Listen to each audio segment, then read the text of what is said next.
Hello, everyone, and welcome back to Nightmare Narratives. I can picture some of you already in bed, maybe some of you just getting home from work. Wherever you are, whatever time it is, I'm glad you're here. If this helps you relax or sleep, please like and subscribe. It means a lot. Now let's get you comfortable, and I'll tell you tonight's story.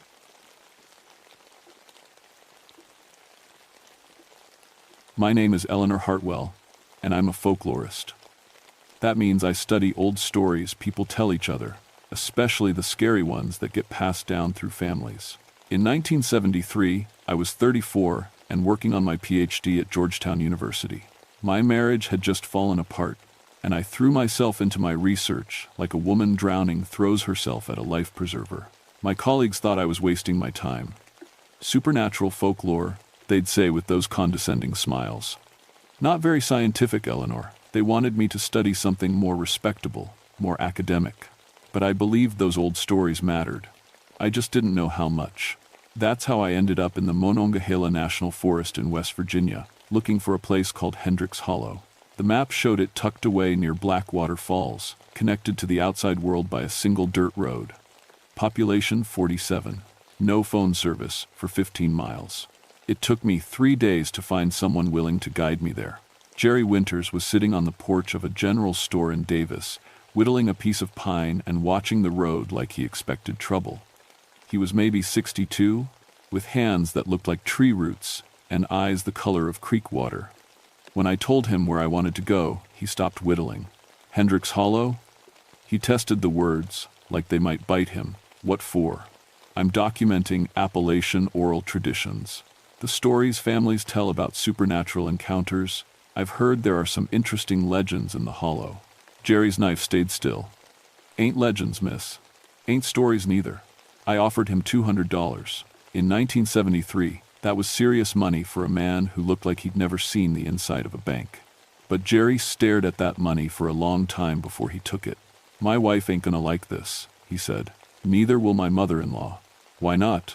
He folded the bills carefully and put them in his shirt pocket. You'll see. The next morning, Jerry picked me up in a rusted pickup truck that sounded like it was dying. I'd loaded my equipment in the back. Professional recording gear, notebooks, a camera with flash attachments, camping supplies. Jerry looked at my gear and shook his head. Won't do you much good where we're going, he said. Why not? Instead of answering, he reached behind his seat and pulled out a shotgun. Then he showed me a box of shells. Even in the dim morning light, I could see they weren't regular bullets. They had a silvery shine. Silver? I asked. My grandmother made them, Jerry said. Melted down her wedding ring and some old coins. Said silver was the only thing that worked. I almost laughed. This was exactly the kind of primitive superstition I was studying. But something in Jerry's voice stopped me. He wasn't joking. We drove through forest that seemed to get darker the deeper we went. The trees grew so thick overhead that noon looked like evening. Jerry didn't talk much, but when he did, it was to point out landmarks. That's where the Morrison boy went missing, 1967. Found him 3 days later.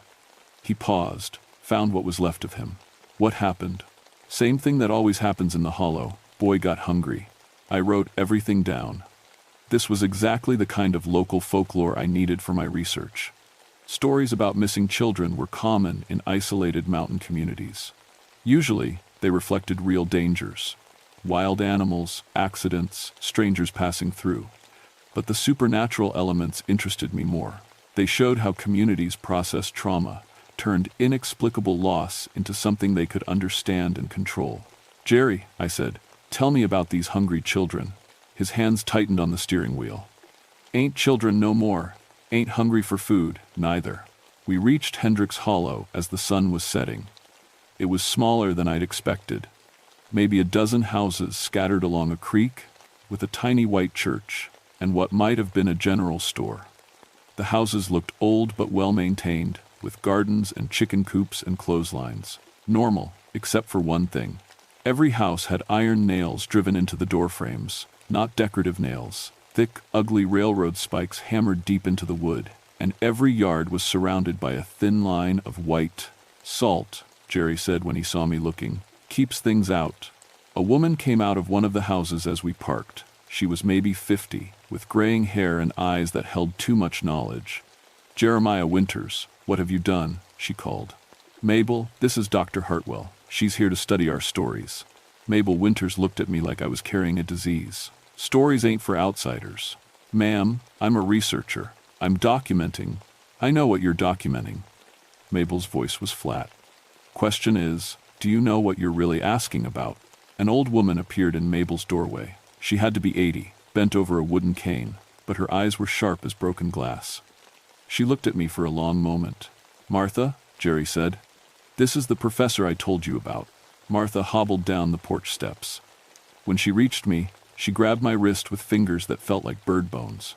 Her grip was surprisingly strong. "You got the look," she said. "What look?" "Same look as the others, the ones who come asking questions." She released my wrist. "Same look as my brother had.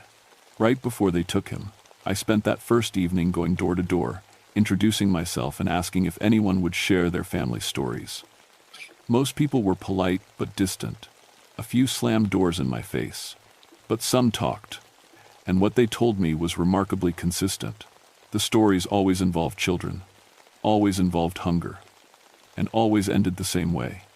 With pale, thin figures taking children into the forest, and those children coming back wrong. Empty, one woman told me, like someone took out everything that made them human and left just the shell. By the time Jerry showed me where I could set up my camp, in a clearing just outside the hollow, I had 14 different versions of the same basic story. The details varied, but the core remained constant. Something in the forest fed on children and had been doing it for generations. I fell asleep that night thinking about trauma, narratives, and collective memory. I thought I understood what I was dealing with. I thought the stories were metaphors. I was wrong. I woke up at 3 in the morning to the sound of children singing. It wasn't unusual for me to hear sounds while camping. Wind through trees, animals moving through underbrush, streams running over rocks. But this was different. These were human voices. Young voices, singing what sounded like a lullaby. The melody was haunting and unfamiliar, but some of the words were clear. "Sleep now, sleep deep, dream of warm places. We're coming to play." With smiling faces, I sat up in my sleeping bag, listening. The voices seemed to come from everywhere and nowhere, like they were rising out of the ground itself. I grabbed my flashlight and unzipped my tent. The clearing was empty. I walked to the edge of the forest, shining my light into the trees. Nothing, but the singing continued, always just out of reach, always just beyond my light. I went back to my tent and checked my equipment. The recording device was running, and when I played it back, the singing was there. Faint but unmistakable. Multiple children's voices, harmonizing perfectly. I made notes. Possible explanation. Local children playing elaborate prank on outsider researcher. However, singing occurred at 3 a.m. in near-freezing temperatures. Unlikely children would be outdoors. Need to investigate further. The next morning, Jerry found me pale and exhausted over my coffee. "Didn't sleep well?" he asked. I told him about the singing. His face went stone still. "What did they sing about?" I repeated what I could remember. Jerry was quiet for a long time. "They're getting bolder," he said finally. "Who's getting bolder?" "The hungry ones. Usually they wait longer before showing themselves to outsiders." That day, Jerry took me deeper into the forest to show me what he called the cold places. These were areas where the temperature dropped dramatically for no apparent reason. I had brought a thermometer, and in these spots it registered 20 to 30 degrees colder than the surrounding forest. "Why is it so cold here?" I asked. "Death is cold," Jerry said, "and this is where they do their feeding." I took pictures of these areas. When I developed the film later, I noticed something odd. In several photos, there were shapes in the background that I hadn't seen when I took the pictures. Pale, elongated figures standing among the trees, just at the edge of visibility. I studied the photos with a magnifying glass. The figures appeared to be watching us. Probably just tricks of light and shadow, I wrote in my notes. Pareidolia, the tendency to see faces and figures in random patterns. However, the consistency of the apparitions across multiple photographs is noteworthy. But I was starting to feel uneasy. The next day, I asked Jerry to show me where the Morrison boy had been found. He reluctantly led me to a small clearing about a mile from the hollow. The ground was bare dirt, Nothing growing there despite the rich forest soil everywhere else. Found him right there, Jerry said, pointing to the center of the clearing. Just lying on the ground like he was sleeping. You said you found what was left of him. What did that mean?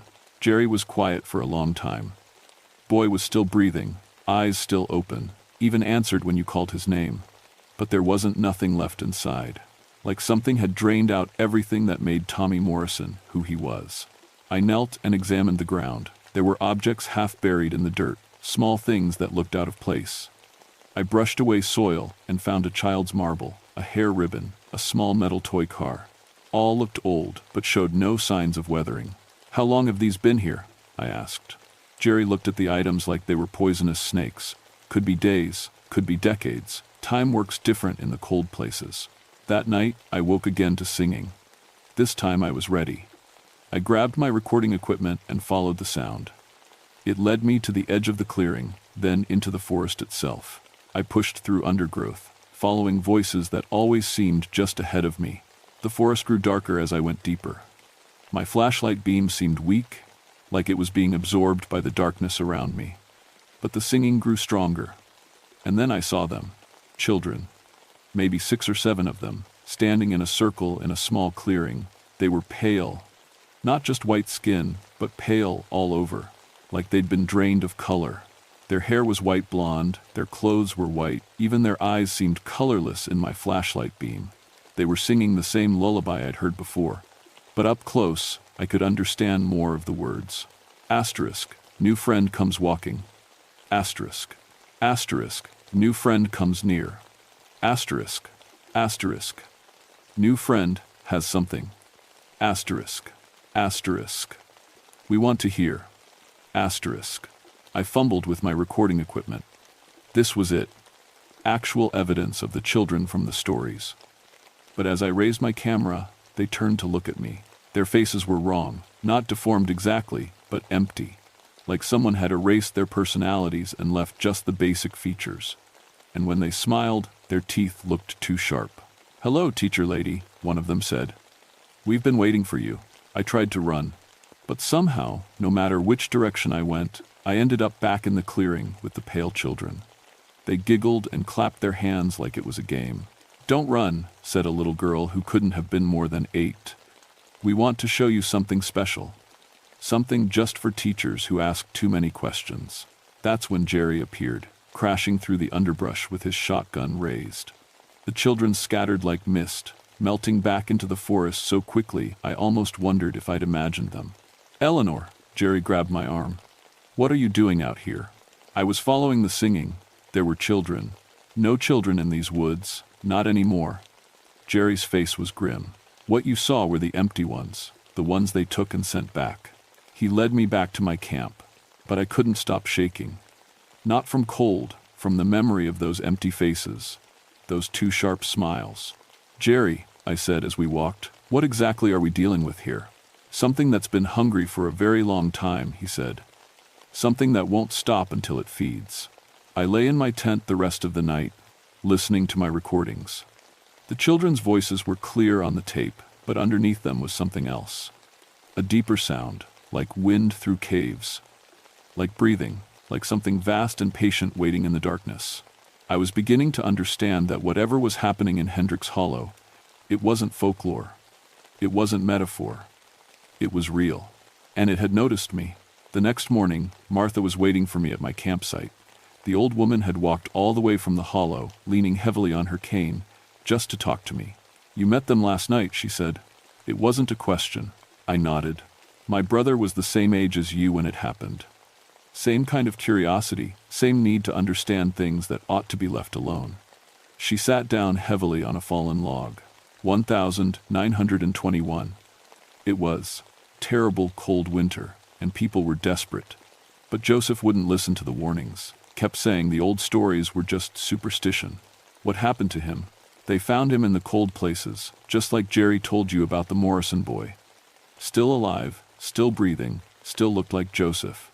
But everything that made him my brother was gone. Like they'd drunk it all up and left just the empty cup behind. Martha reached into her coat and pulled out an old photograph. It showed a young man with kind eyes and a gentle smile. But there was something else in the picture, a pale figure standing behind him, barely visible in the shadows. This was taken the day before they got him, Martha said. You can see one of them watching. They always watch before they take. I studied the photograph. The pale figure was nearly transparent, but definitely there, just like in my own photos. Mrs. Winters. What exactly are these things? Started with the first mother, Martha said. German woman named Greta Zimmer. Came here with her family in 1847, during the hard times. Her children starved that first winter, and something in her broke. Made a deal with something dark, something that promised she'd never lose another child to hunger.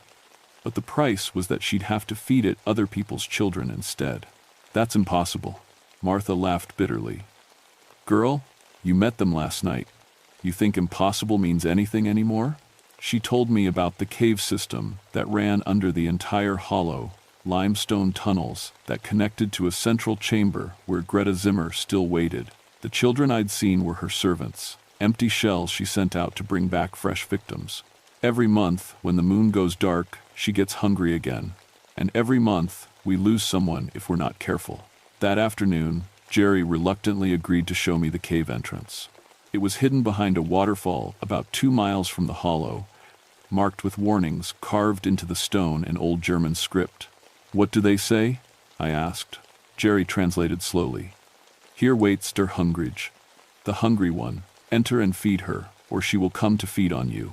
The cave mouth was black as pitch, and cold air flowed out of it like breath.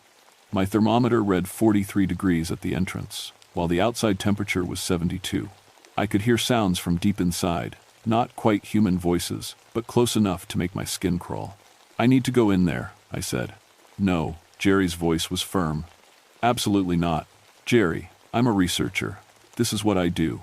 I document things, I investigate, I try to understand. Some things ain't meant to be understood. Some things are meant to be feared and avoided and forgotten. But I couldn't forget. That night, I dreamed about the pale children singing their lullaby. I dreamed about empty eyes and sharp teeth, and something vast and hungry waiting in the darkness underground. I woke with my hair damp with sweat and a terrible certainty growing in my chest. My academic training was screaming that none of this could be real. But my gut was telling me that every story the Hollow families had shared was literally true. The next day, I made my decision. While Jerry was having breakfast with his family, I packed my equipment and headed for the cave. The entrance was even colder in daylight. My breath came out in white puffs as I set up my recording equipment and checked my camera. I'd brought extra batteries and film, plus a powerful flashlight and backup bulbs. The first few feet into the cave were easy. The passage was wide enough for 2 people, with smooth walls worn by centuries of flowing water.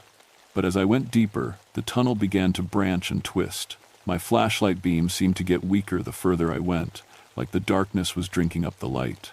I'd been walking for maybe 20 minutes when I heard the first voice. "Teacher lady, you came to visit." It was the same little girl from the clearing. She stood in a side passage, still pale as moonlight, still smiling that too wide smile. "Hello," I said, keeping my voice steady. "I'm here to learn about your home. We know. Greta told us you'd come. She's so excited to meet you." The girl skipped along beside me as I walked. She doesn't get many visitors. Most people are too scared. Other children began appearing in the side passages, always pale, always smiling, always watching me with those empty eyes. They chattered like normal children, but their words were wrong. "Are you scared, teacher lady? Do you have children of your own? Children taste the best. Greta says smart people have more flavor, more to drink." The tunnel system was a maze. Passages led in circles, new openings appeared where none had been before. My compass spun wildly, and my watch had stopped working. I tried to map the route I'd taken, but the tunnels seemed to rearrange themselves when I wasn't looking. After what felt like hours, I found myself in a large chamber filled with impossible things. Children's belongings from across decades, toys, clothes, shoes, all arranged in neat piles. But the items showed no signs of age or decay, like time had stopped the moment they'd been brought here. And in the center of the chamber stood something that had once been a woman. She was tall, maybe 9 feet, with gray-white hair that hung to the floor. Her dress was old-fashioned, European style, but it was stained with things I didn't want to identify. Her face might have been beautiful once, but now it was stretched and distorted, with a mouth full of needle-sharp teeth and fingers that had grown into claws. "Welcome, my dear," she said in accented English. "I am Greta Zimmer, and you are exactly what I've been waiting for." I tried to back away, but the pale children had surrounded me. Up close, I could see they weren't really children anymore. Their skin was translucent, showing dark veins underneath.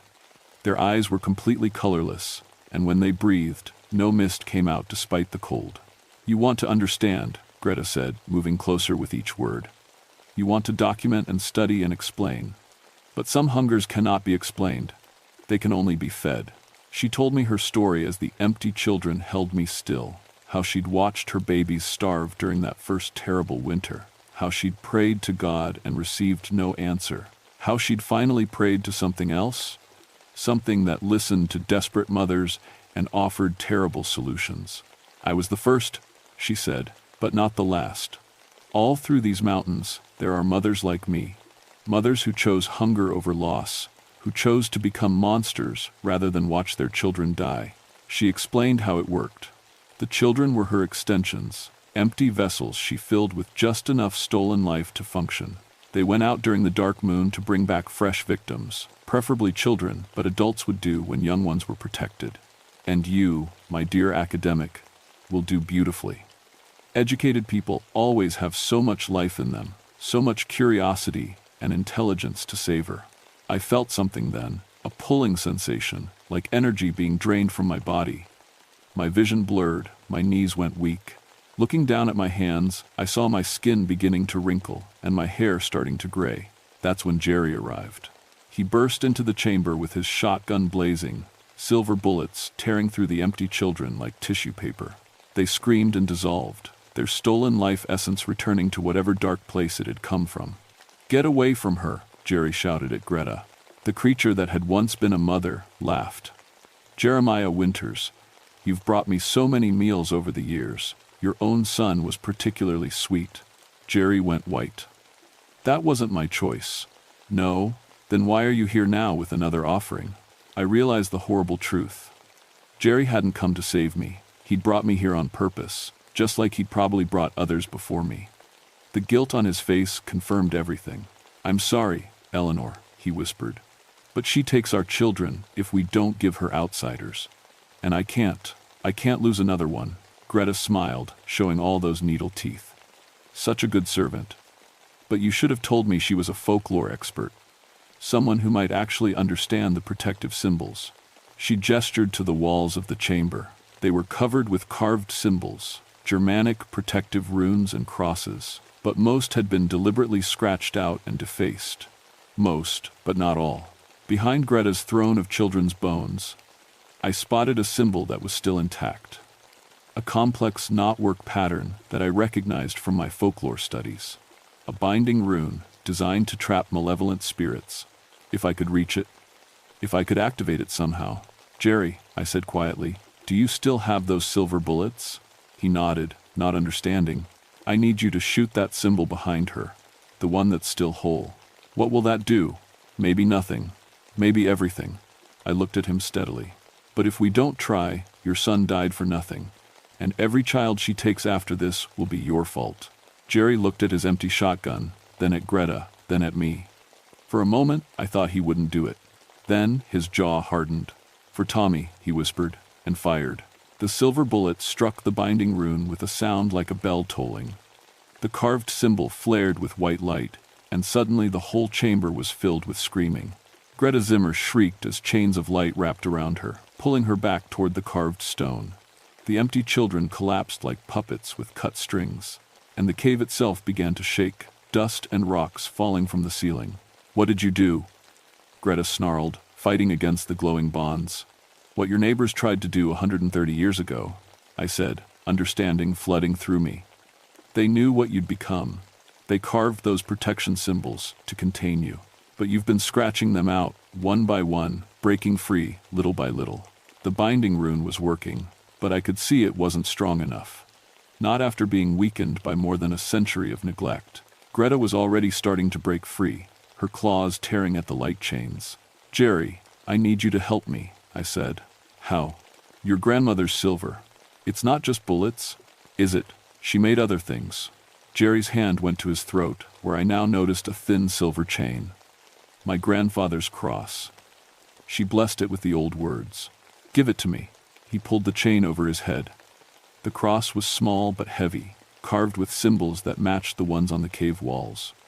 As soon as it touched my palm, I felt warmth spread up my arm. Greta noticed too. No, you don't understand the forces you're dealing with. I understand enough. I approached the binding rune, holding the silver cross. You made a deal, but deals can be broken. Bindings can be reinforced. And monsters can be contained. I pressed the cross against the carved stone. The moment metal touched rock, the entire chamber exploded with light. Greta's screams became something inhuman, a sound like wind through graveyards and mothers crying for lost children. But the light was also revealing things I hadn't seen before.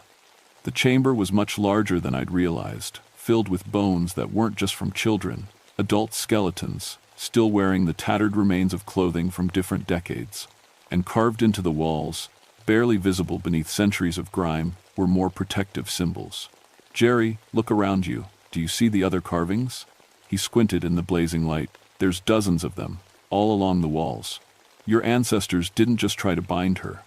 They built this entire chamber as a prison, but she's been breaking out one symbol at a time. I understood now what needed to be done. But it would cost everything. The binding isn't strong enough because it's incomplete, I said. Someone has to power it. Someone has to stay and make sure she never breaks free again. Jerry's face went pale. Eleanor, no. You have a family to protect, children who need their grandfather. I looked at him steadily. I'm already dead, Jerry. The moment you brought me here, the moment I chose to go into this cave. But maybe my death can mean something. Greta had partially broken free of the light chains. She was reaching for me with those terrible claws, her face twisted with rage and hunger. You cannot contain what you do not understand, she shrieked. Maybe not, I said, but I can try. I grabbed the silver cross with both hands and pressed it deeper into the binding rune. Pain shot through my body as the metal burned my palms, but I held on. Around the chamber, other symbols began to glow as the binding network activated. Jerry, get out of here, now. I'm not leaving you. Yes, you are, because if you don't, she wins. She'll break free, and your family will be the first ones she comes for. I looked at him through the blazing light, and because someone needs to remember what really happened here, Jerry hesitated for one more moment. Then he turned and ran for the tunnel. Greta made one last desperate lunge at me, claws extended. But the binding runes were fully active now, chains of light wrapping around her like a web. She crashed against an invisible barrier just inches from my face. This won't hold forever, she snarled. Others will come, other researchers, other curious fools. And when they do, they'll find warnings, I said. Real warnings. Not just folklore and old stories, but documented evidence. Scientific proof of what you are and how you can be contained. The light was getting brighter. I could feel my life force being drawn into the binding rune, my energy becoming part of the prison that held Greta Zimmer. My hair was completely white now, my skin aging rapidly as years drained away in minutes. But I also felt something else. Peace. For the first time since my divorce, since my colleagues had dismissed my work, since I'd started this doomed research trip, I felt like I was doing something that mattered. You think you've won, Greta said, but her voice was weaker now. The light chains were pulling her back into the deepest part of the chamber, back toward whatever dark place she'd been bound before. I think I've bought time, I said. Time for the people of Hendrix Hollow to live without fear. Time for children to grow up safe, and time for someone else to find a better solution.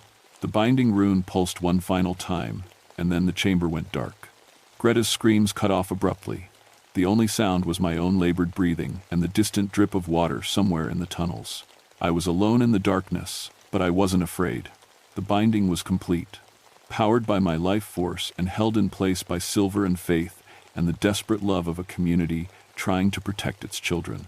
I had maybe an hour before the drain killed me, maybe less, but it was enough time to make one last recording. This is Dr. Eleanor Hartwell. I spoke into my tape recorder. If someone finds this, know that everything I've documented is real. Greta Zimmer is contained but not destroyed. The binding will hold as long as the silver cross remains in contact with the carved rune. Do not remove it. Do not try to study her. Just leave her alone and warn others away." I paused, listening to the silence. "And tell Jerry Winters that I forgive him. Tell him that sometimes good people have to make terrible choices. Tell him to teach his grandchildren about the real dangers in these mountains, because knowledge is the only protection that lasts." The recorder clicked off. I closed my eyes and waited for the end, knowing that my death had meaning, knowing that somewhere above me, the children of Hendricks Hollow could sleep safely. At least for now. Jerry found my body 3 days later. When he finally worked up the courage to return to the cave, I was sitting with my back against the binding rune, the silver cross still clutched in my hands. My hair was white as snow, my face aged to that of a woman twice my actual years. But I was smiling. The chamber was silent. Greta Zimmer was gone, not destroyed, but bound so deeply that even Jerry's supernatural senses couldn't detect her presence. The empty children had crumbled to dust, their stolen lives finally released to whatever rest awaited them. Jerry carried my body out of the cave and back to Hendricks Hollow. The community buried me in their small cemetery, with a headstone that read simply, "Eleanor Hartwell, Teacher and Protector." But that wasn't the end of my story. Jerry kept his promise. He told his family what had really happened, made sure they understood the price that had been paid for their safety. More importantly, he began teaching the younger generation about the real dangers in the mountains, not as folklore or superstition, but as documented fact. He also found a way to access my research notes and recordings. With help from a sympathetic academic at West Virginia University, Jerry published my findings, carefully edited to look like anthropological research rather than supernatural encounters. To scholars, it appeared to be a fascinating study of how isolated communities used folklore to process historical trauma. But to those who knew what to look for, it was a warning system. Other researchers began reaching out to Jerry. Folklorists and anthropologists who had encountered similar stories in other mountain communities. They shared information, compared notes, and slowly built a network of people who understood what was really hidden in the folklore of Appalachia. Because Greta Zimmer wasn't unique. Throughout the mountains, there were other first mothers, women driven to desperation who had made similar deals with hungry darkness. Most were contained by their communities, bound by silver and faith and protective symbols, but some were still active, still feeding. The network grew quietly, carefully. They called themselves the Documentation Project, and they shared information through academic papers and folklore journals. To outsiders, it looked like scholarly research. To insiders, it was a survival guide. Jerry lived another 15 years after my death. Long enough to see his grandchildren grow up safe, long enough to train the next generation of protectors. When he passed in 1988, the binding rune was still holding strong. The silver cross had become permanently fused to the stone, creating a seal that his descendants continued to monitor and maintain. But in 2012, something changed. Dr. Sarah Chen was a graduate student at Georgetown University, working on her PhD in Appalachian folklore. She was particularly interested in supernatural narratives and their relationship to historical trauma. Her research led her to my old papers, and from there to the Documentation Project. Sarah was smart, dedicated, and absolutely convinced that she could find rational explanations for the supernatural elements in mountain folklore. She'd read my published research and found it fascinating, but she was certain I'd been mistaken about the literal truth of the legends. That's when she called Jerry's grandson, Michael Winters. "Mr. Winters, I'm planning a research trip to Hendricks Hollow. I'd like to follow up on Dr. Hartwell's work, maybe find some new angles on the hunger spirit legends." Michael, who was 35 and had been taught from childhood about the real dangers in the forest, felt a chill run down his spine. "Miss Chen, I need you to listen very carefully," he said. "Those stories Dr. Hartwell documented, they're not legends, they're not folklore, and they're not safe to investigate. Mr. Winters, I understand your family's connection to these traditions, but I'm approaching this from a scientific perspective. I have equipment that Dr. Hartwell didn't have access to. Modern recording technology, digital cameras, thermal imaging. Technology won't protect you from something that drinks life itself. Sir, with respect, I think you're too close to the material. Sometimes an outside perspective is exactly what's needed to find the truth." Michael closed his eyes. His grandfather had warned him this day would come. The binding wouldn't last forever. Eventually, someone would be curious enough and stubborn enough to go looking for answers. And when that happened, Miss Chen, if you're determined to come here, there are conditions. You follow my rules exactly, you don't go anywhere without me, and you absolutely do not enter the cave system under any circumstances. What cave system? Michael realized his mistake immediately. I had never mentioned the caves in my published research.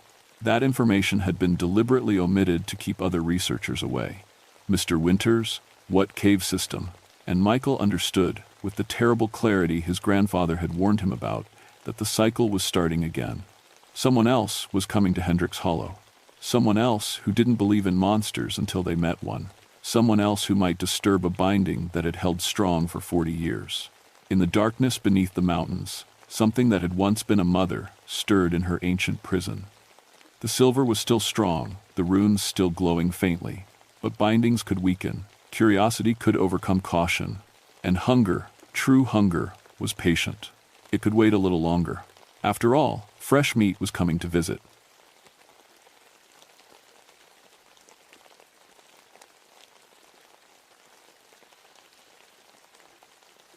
My name is Samuel Ridge, but everyone calls me Sam. I've been a park ranger here in the Great Smoky Mountains for 5 years now, and I thought I'd seen everything these mountains could throw at me. Bears, lost hikers, flash floods, you name it. But what happened in October of 1981 changed everything I believed about this place. I grew up in Gatlinburg, back when it was still a small mountain town. My family had been here for generations before the government turned our home into a national park. They moved our family cemetery when they built the visitor center, but my grandmother used to tell me stories about the old days. She'd talk about mountain spirits and angry ghosts, but I figured those were just tales to keep kids from wandering too far into the woods. The morning it all started, I was partnered with Patty Monroe, a Cherokee ranger who'd been working these mountains longer than anyone. She was tough as nails and knew every trail like the back of her hand. What I didn't know then was that she could see things the rest of us couldn't. We got a missing family, Chief Williams told us that Tuesday morning. The Hendersons from Ohio, parents and 2 little kids. They were supposed to check in yesterday, but nobody's heard from them. Patty studied the trail map. They took the Cataract Falls route, she said, tapping the paper with her finger. That's old Cherokee hunting ground up there. So? I asked. She gave me a look I couldn't quite read. Just saying, that land has a long memory. I grabbed my pack and checked my gear. Radio, GPS, first aid kit, emergency supplies, standard search and rescue stuff. Patty packed her gear too, but I noticed she added some things that weren't in any ranger manual. Small stones, dried plants, a pouch of tobacco. What's all that for? I asked. Insurance, she said. The weather was wrong from the start. October in the Smokies is usually warm and beautiful, perfect for families wanting to see the fall colors. But that morning, thick clouds hung low over the peaks, and the air felt heavy and cold. By the time we reached the trailhead, snow was starting to fall. This is crazy, I said. It's barely autumn. Patty looked up at the dark sky. Mountain's angry about something. The Henderson family had signed in at the ranger station 3 days before. David and Lisa Henderson, ages 34 and 31, with their kids Emily, 8, and David Jr., 6. They looked happy in the photo on their permits, typical family vacation stuff. The kids were wearing bright red jackets that should have made them easy to spot. We followed their trail up toward Cataract Falls. The snow was getting heavier, which was actually good news for us. Fresh snow meant we could see tracks clearly. What we found, though, didn't make any sense. Look at this, Patty called out. Their campsite was there, all right. Tents still set up, sleeping bags laid out, even a pot of soup sitting on their camp stove. But here's the weird part. The soup was still warm. Not hot, but warm, like they'd just walked away from lunch. They've been gone for 3 days, I said, checking my watch. How is this soup still warm? Patty knelt down and touched the pot. It's not right, she whispered. I walked around the campsite looking for clues. No signs of a struggle. No bear tracks or torn fabric. Their backpacks were still there, food neatly stored. It was like they'd just vanished into thin air. Sam, Patty called, come, look at these tracks. The footprints led away from the campsite toward the deep woods. 4 sets, like you'd expect from a family. But as we followed them, something strange happened. The tracks started changing. First, they looked normal, hiking boot prints in the snow. Then they looked like bare feet. Then the prints got longer and thinner, with weird spaces between the toes. "What kind of animal makes tracks like this?" I asked. Patty was quiet for a long moment. "Not an animal," she said finally. The deeper we went into the woods, the colder it got. Not normal cold, but the kind that gets into your bones and stays there. My radio started acting up too, crackling with static every few minutes. "Base, this is Ranger Ridge," I said into the handset. "We're following tracks about 2 miles up the Cataract Trail. Nothing but static." "These radios are supposed to work anywhere in the park," I told Patty. She was studying the trees around us. "Look at those marks," she said, pointing to scratches on the bark. "Cherokee Trail blazes. They're warning markers." "Warning about what?" "Angry land. Places where bad things happened that never got fixed." I didn't put much stock in that kind of talk, but I had to admit something felt wrong about this part of the forest. Too quiet. No birds singing, no squirrels chattering. Even the wind seemed to avoid this place. We found the Henderson family's camera about an hour later, sitting on a fallen log like someone had placed it there on purpose. The lens wasn't broken, and it had been protected from the snow by the tree branches above. "Maybe they dropped it," I said. But even as I said it, I knew that wasn't right. The camera was sitting upright, perfectly positioned. I turned it on and started looking through the pictures. Normal vacation photos at first, the kids posing by waterfalls, family shots at scenic overlooks. But as I scrolled through them, I noticed something weird in the backgrounds. In the early photos, it was just trees and rocks. But in later pictures, there were shapes that didn't belong. Dark figures standing between the trees, too far away to make out clearly. And with each new photo, there were more of them, and they were getting closer. "Patty, look at this." She took the camera and studied the screen. Her face went pale. "We need to get out of here," she said. "What? Why?" "Those aren't shadows in the photos, Sam. Those are people. And they're not alive." Before I could argue, we heard it, a sound that made my blood freeze. Children laughing and playing, coming from somewhere deeper in the woods. Happy, normal kid sounds that had no business being out here in this frozen wasteland. "Emily, David," I shouted. "If that's you, call out." The laughter stopped. Then we heard a little girl's voice, high and clear in the cold air. But she wasn't speaking English. She was speaking something that sounded old and musical. Cherokee, I realized. "That's Emily Henderson," I said. "Come on." Patty grabbed my arm. "Wait, 8-year-old girls from Ohio don't speak Cherokee. Maybe she learned it in school or something." "Sam, listen to what she's saying." I stopped and listened. The little girl was still talking, but now I could hear the tone of her voice. It wasn't the voice of a child at all. It was deep and serious, like an old man telling stories around a campfire. "Grandmother Spider weaves the world," Patty translated quietly.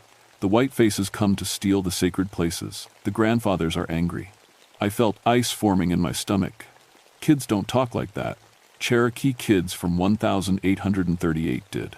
We found Emily 10 minutes later, sitting cross-legged in a clearing that should have been covered in snow but was somehow perfectly clean and dry. She had her back to us, humming an old tune and braiding grass into complex patterns I'd never seen before. "Emily," I called softly, "sweetheart, we're park rangers. We're here to help you." She turned around, and I nearly jumped out of my skin. Her eyes were completely black. Not just the pupils, but the whole eye, like she was looking at me from the bottom of a deep well. "The grandfathers are teaching me," she said in that old man's voice. "They show me how it was before the white faces came to steal the mountain's children." She held up her grass braiding. It was a perfect miniature Cherokee basket, the kind that took master craftsmen years to learn how to make. "Where are your parents, Emily?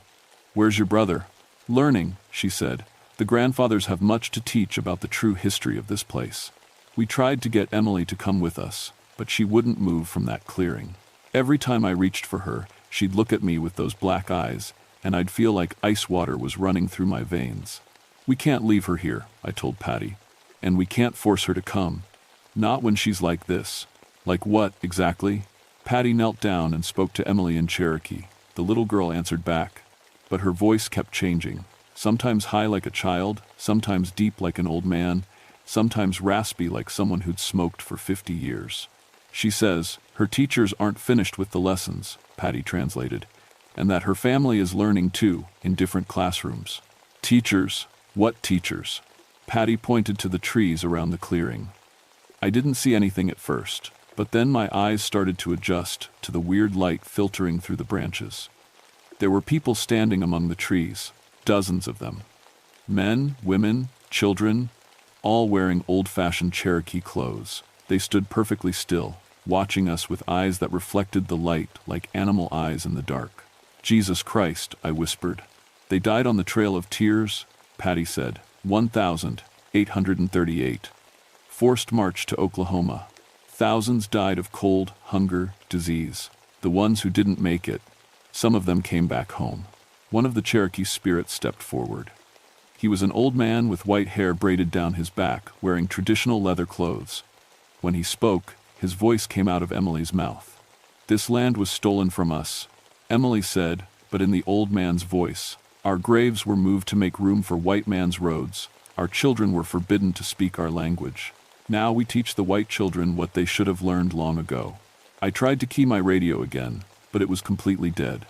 My GPS was spinning like a compass near a magnet. Even my watch had stopped working. Where's the rest of the Henderson family? I demanded. Emily smiled with her little girl face, but the expression was ancient and sad. Come and see, she said. She led us deeper into the woods, to a place where the trees grew in perfect circles around small clearings. In each clearing, something impossible was happening. In the first one, we found David Henderson, Sr., the father. He was sitting by a small fire, talking with a Cherokee man about his age. Both of them looked like they'd aged 20 years overnight. David's hair had gone completely white, and his face was lined and weathered like he'd spent decades outdoors.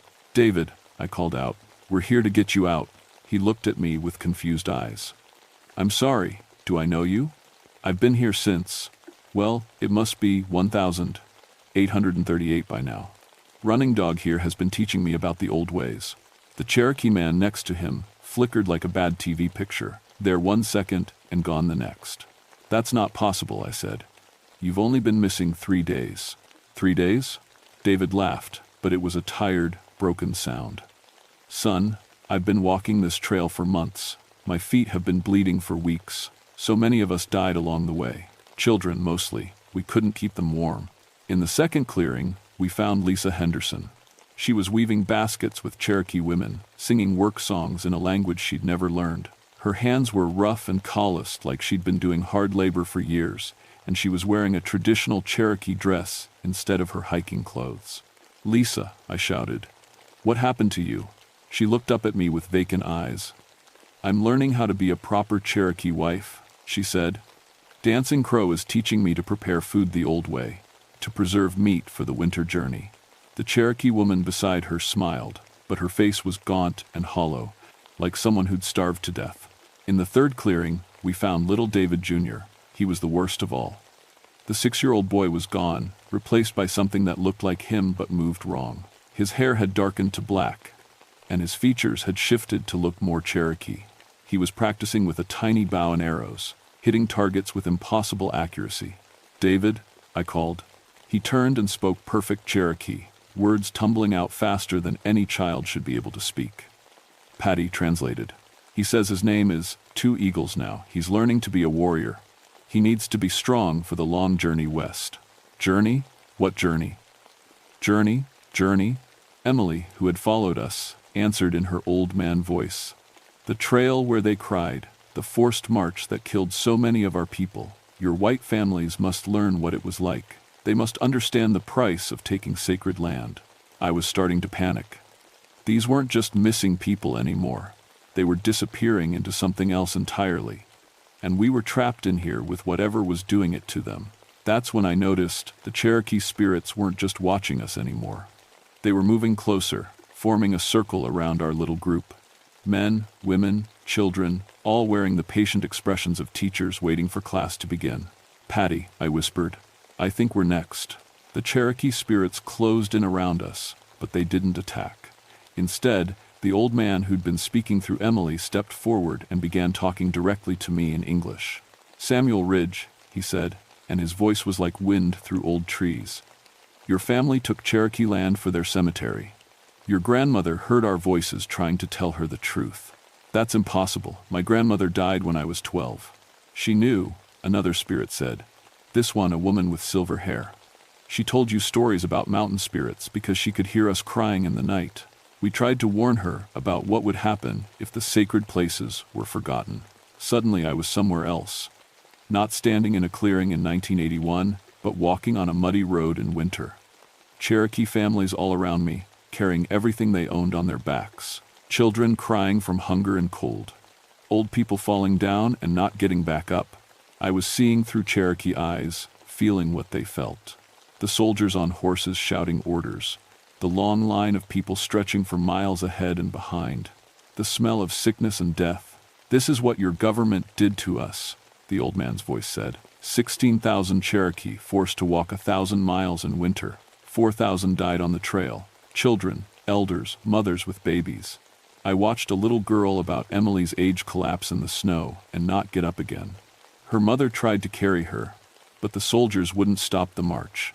They left her body by the side of the road. "Stop," I said. "Please, I get it. Do you?" The vision changed. Now I was standing in a Cherokee village, watching families living peacefully by the river. Children playing, women tending gardens, men hunting in the forests. Then white settlers arrived with papers and soldiers, burning houses and dragging people from their homes. "This mountain was our home for 1,000 years, the woman's spirit said. "Every tree, every stone, every stream was sacred to us. Then you took it all and called it your park." I was back in the clearing, but something had changed. I could see things differently now. The forest wasn't empty. It was full of Cherokee spirits, hundreds of them, maybe thousands. They stood among the trees like they'd been waiting there for over a century. "The Henderson family must learn," the old man said. "Just as you are learning, they must understand what it means to lose everything, to be forced from sacred land, to watch their children suffer." "But they're innocent," I said. "They didn't do anything to you." "And neither did our children," the woman replied. "But they died anyway." Patty stepped forward and began speaking Cherokee. The spirits listened respectfully as she talked, occasionally nodding or asking questions. I couldn't understand the words, but I could feel the weight of the conversation. "What are you telling them?" I asked. "I'm explaining that times have changed," she said without stopping her Cherokee speech. "That some white people now respect Cherokee rights. That punishing innocent families won't bring justice for the Trail of Tears." The old man's spirit looked at me with eyes that held more sadness than any person should have to carry. "What would you give to free these white families?" "Anything," I said. "What do you want?" "Acknowledgement," he said. "Let the white world know what really happened here. Make sure our sacred places are protected. Teach the true history, not the pretty stories in your visitor centers. I'm just a park ranger. I can't change government policy. You can try. Will you try?" I thought about the Henderson family, trapped in some kind of supernatural time loop where they were forced to experience Cherokee suffering firsthand. I thought about little Emily with those black eyes, speaking with the voice of someone who died 150 years ago. "Yes," I said, "I'll try." The old man smiled, and suddenly he looked less like a spirit and more like someone's grandfather. "Then we will begin to release them. But the debt is not fully paid. You must serve as a bridge between our people and yours. When white visitors disrespect this land, you must teach them. When sacred sites are threatened, you must protect them. And if I fail?" His smile faded. "Then more white families will come here to learn Cherokee history the hard way." It took 3 hours to get the Henderson family out of the woods. The Cherokee spirits kept their word, but the family was changed in ways that couldn't be undone. Emily spoke Cherokee fluently now, along with English. She could weave traditional baskets and knew Cherokee songs that had been lost for generations. Little David had skills with a bow that would have impressed Olympic archers, and he kept looking for spirits that the rest of us couldn't see. The parents were the worst off. They'd aged decades in 3 days and had memories of living through the Trail of Tears that felt more real than their actual lives. David Sr. would wake up screaming about soldiers forcing them to march. Lisa couldn't sleep without first checking that her children were warm enough for a winter journey. When we got back to the ranger station, Chief Williams took one look at the family and called for medical evacuation. The official report said they'd suffered from exposure and altitude sickness, which caused hallucinations and temporary memory loss. The Cherokee spirits had given the Hendersons a choice: forget everything that happened and go home, or keep the memories and help teach others about Cherokee history. The family chose to remember. They moved to North Carolina 6 months later and started working with Cherokee cultural centers. The kids grew up to be advocates for Native American rights. David Sr. became a historian specializing in the Trail of Tears. Lisa started a nonprofit organization that protects Cherokee sacred sites from development. As for me, I kept my promise to the spirits. I stayed on as a park ranger and quietly started teaching visitors about Cherokee history. I couldn't change official park policy, but I could make sure people understood that they were walking on sacred ground. Patty became my unofficial partner in this work. She taught me to recognize the warning signs when spirits were getting angry: dead spots in the forest, electronics malfunctioning, animals avoiding certain areas. Together, we've prevented a lot of accidents over the years. The Cherokee spirits are still here. I see them sometimes when I'm alone in the deep woods, standing among the trees like patient teachers waiting for their next class. They don't bother respectful visitors, but people who litter sacred sites or carve their names in ancient trees. Well, those folks sometimes have educational experiences they never forget. My career hasn't advanced much. My superiors know I'm too interested in Indian affairs for promotion, but they can't argue with my safety record. No one has gone missing on my watch since 1981. Sometimes new rangers ask me about the stories they hear: weird things happening in the backcountry, missing time, voices speaking Cherokee in empty forests. I tell them what Chief Williams told me when I first started. These mountains have a long memory, son. Respect the land, respect its history, and it'll take care of you. But if you forget who was here first, well, the mountain has ways of teaching lessons that stick. Last month I was training a new ranger, a young guy fresh out of college who thought he knew everything about wilderness safety. We were hiking the Cataract Falls Trail when his GPS started acting up, and the temperature dropped 40 degrees in 10 seconds. "What's happening?" he asked, his breath coming out in white puffs. I looked around and saw them, Cherokee spirits standing among the trees, waiting patiently to see what kind of person this new ranger would turn out to be. "Time for your first real lesson about these mountains," I told him. "Let me tell you about the Cherokee concept of displaced spirits." The kid listened real carefully. Funny how quickly people start believing in Cherokee folklore when the temperature drops to freezing in the middle of July. My name is Samuel Ridge, and I've been guarding Cherokee sacred ground for over 40 years now.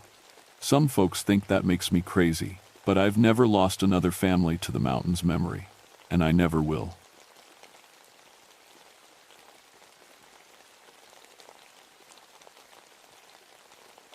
My name is Michael Cross, and I need to tell you what happened to me on that cursed stretch of road in Virginia. I'm a Methodist preacher, or I was back in 1965 when this all started. I'd just been moved from my comfortable church in Richmond to the mountain communities along the Blue Ridge Parkway. The church officials said I needed a fresh start after some disagreements about theology, but I knew the real reason. I'd been asking too many hard questions about God's plan after my wife, Mary, and our baby son died in a car wreck 6 months earlier. The mountains were supposed to heal me, they said. Give me time to find my faith again while serving the isolated communities scattered throughout the Blue Ridge. I was assigned to 5 small churches, each one tucked away in valleys and hollows where families had lived for generations. Most Sundays, I'd have maybe 20 people in the pews, weathered faces that had seen more hardship than I could imagine. The drive between churches meant traveling the winding mountain roads almost daily. My 1,962 Ford Falcon knew every curve and steep grade by heart. But there was one stretch that always made me uneasy. A section called Devil's Backbone that ran between Wintergreen and Lovingston. Local folks had warned me about it from my first day. "Don't drive that road alone after dark, Reverend," old Ezra Whitmore had told me after my first service at Piney Grove Baptist. That stretch has claimed too many good people over the years. I'd smiled politely and thanked him for his concern, but inside I was frustrated. These mountain people clung to their superstitions like life preservers. Ghost stories and folklore were just ways of explaining things they didn't understand. As a man of education and faith, I believed in one supernatural force, God Almighty, and everything else could be explained by science and reason. The road itself was treacherous enough without adding ghost stories. Devil's Backbone followed an ancient ridgeline, twisting and climbing through dense forest with steep drop-offs on both sides. The pavement was narrow, barely wide enough for 2 cars to pass safely. In bad weather, it became a ribbon of ice and fog that had claimed dozens of vehicles over the decades. I could understand why accidents happened there. What I couldn't understand was why the locals insisted on blaming supernatural forces. My first month serving the mountain churches, I made the drive across Devil's Backbone at least twice a week, usually in daylight. The forest was beautiful in early autumn, with leaves turning brilliant shades of red and gold. Sometimes I'd stop at the overlooks just to admire God's creation and try to feel something again. Since Mary and little Thomas died, I'd been going through the motions of faith without feeling any of the joy or peace I used to know. The parsonage where I lived sat between 2 of my churches, a small white house that felt too empty and quiet. Most evenings, I'd sit on the porch with a glass of whiskey, more than one glass, if I'm being honest, and listen to the wind in the trees. Sometimes I'd tune my radio to distant stations, hearing voices from cities hundreds of miles away. It helped me feel less alone. But the loneliness was eating at me. During the day, I could focus on sermon preparation and pastoral visits. But when darkness fell and I was alone with my thoughts, the questions came flooding back. If God was loving and merciful, why had He taken my family?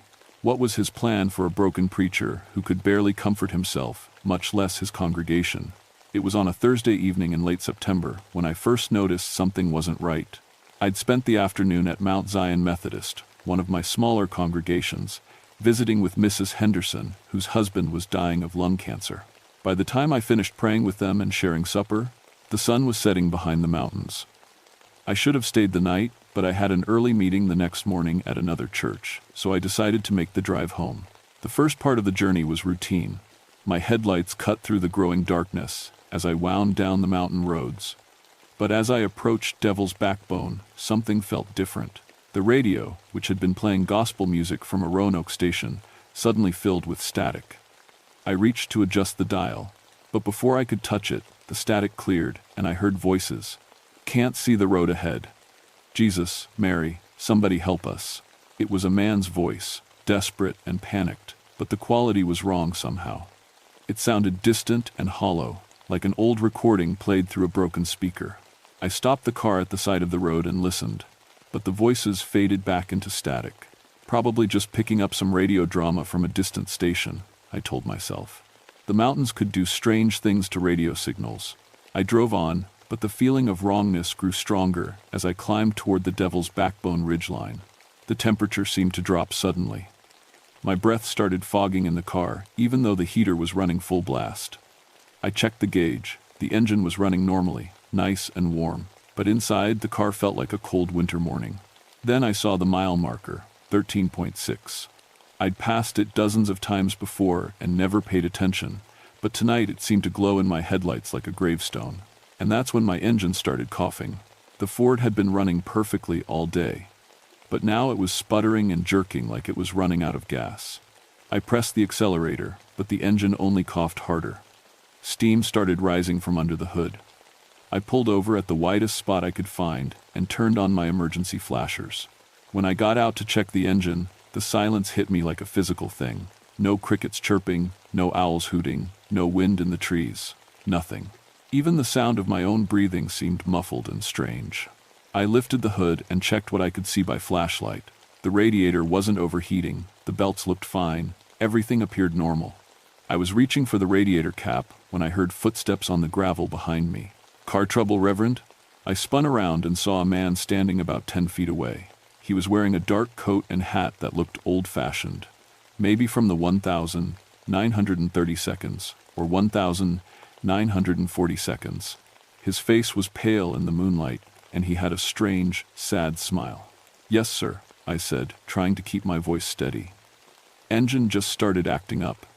You didn't happen to see another car go by, did you?" The man tilted his head like he was listening to something I couldn't hear. "Oh, there's always cars going by on this road, Reverend. coming and going, coming and going.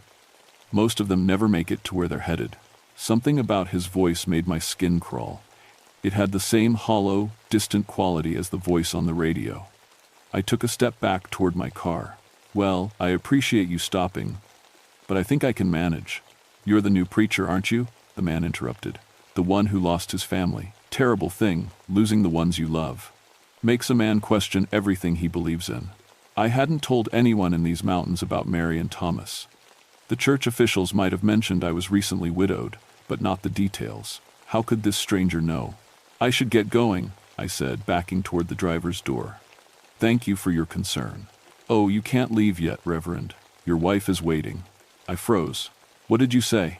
The man's smile grew wider, but there was no warmth in it. "She's been waiting right here, right at this very spot. She wants to see you again." That's when I saw her. Mary was standing on the other side of the road, wearing the blue dress she'd been buried in. She looked exactly as she had the last morning I saw her alive, beautiful and young, with her dark hair catching the moonlight. She wasn't pale or ghostly. She looked completely real and alive. "Michael," she called, and her voice was exactly as I remembered it. "Michael, I've been waiting for you." My heart hammered against my ribs. This wasn't possible. Mary was dead and buried in Richmond. I'd seen her body, attended her funeral, watched them lower her coffin into the ground. But there she was, as real as the man in the old-fashioned coat, as real as the cold air filling my lungs. "Come to me, Michael," she said, extending her hand. "I've been so alone here. Please come to me." I took a step toward the road, then another. Some rational part of my mind was screaming that this was impossible, that I was having some kind of breakdown. But a larger part of me, the part that had been broken and empty for 6 months, wanted nothing more than to cross that road and take my wife in my arms again. I was halfway across the pavement when a car horn blared behind me. I spun around and saw headlights bearing down on me fast. I dove to the side of the road just as a pickup truck roared past, its horn still honking. The driver shouted something I couldn't make out as he disappeared around the curve. When I looked back across the road, Mary was gone. So was the man in the old coat. I was alone on Devil's Backbone with my broken-down car and the terrible silence of the mountains. I got back in the Ford and turned the key, not expecting anything. But the engine started immediately and ran smooth as silk, like nothing had ever been wrong with it. I drove home that night with my hands shaking on the wheel, trying to convince myself it had all been a hallucination, brought on by grief and too much whiskey. But I knew what I'd seen. And deep down, I knew Mary would be waiting for me the next time I drove Devil's Backbone alone after dark. I tried to avoid that stretch of road for the next 2 weeks. I rearranged my schedule, stayed overnight at church members' homes, anything to keep from driving Devil's Backbone after sunset. But my duties eventually forced me back. It was a Wednesday evening when I had to make an emergency call to Hebron Baptist. Young Tommy Garrett had been in a logging accident and wasn't expected to live through the night. His mother begged me to come pray with the family, and I couldn't refuse. By the time the boy passed and I'd finished comforting the family, it was nearly midnight. This time I was ready. I'd brought a thermos of strong coffee to keep alert, and I tuned the radio to a clear station before I started driving. I told myself that whatever I'd seen before was just my grief playing tricks on me. With a clear head and good preparation, I'd drive straight through without incident. But as soon as I reached mile marker 13.6, the radio started acting up again. The music faded into static, then cleared to reveal a different voice this time. A woman sobbing. "Please, somebody help me. My babies are in the car. I can't get them out." The voice was desperate, heartbroken. I could hear the crackle of flames in the background and the sound of metal creaking. It was an emergency call from some terrible accident, but the quality was all wrong again, like it was coming from very far away or long ago. I pulled over at the same spot where my car had broken down before. The temperature dropped immediately, and that unnatural silence fell over the forest. But this time I stayed in the car and kept the engine running. That's when I saw the other vehicles. There was a car from the 1942nd parked on the opposite shoulder, a big black sedan with rounded fenders and chrome bumpers. Steam was rising from its crumpled hood, and the driver's door hung open. Beyond it, barely visible in the moonlight, was what looked like a Model T Ford with its wheels in the air, like it had rolled over.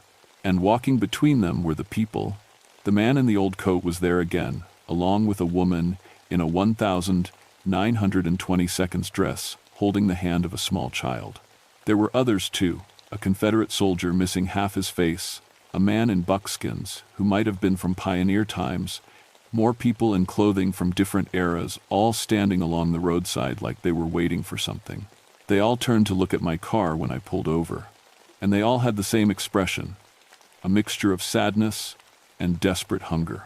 The woman with the child started walking toward me. As she got closer, I could see that her dress was torn and bloody, like she'd been in some terrible accident. The little boy beside her had no eyes, just dark hollows where they should have been.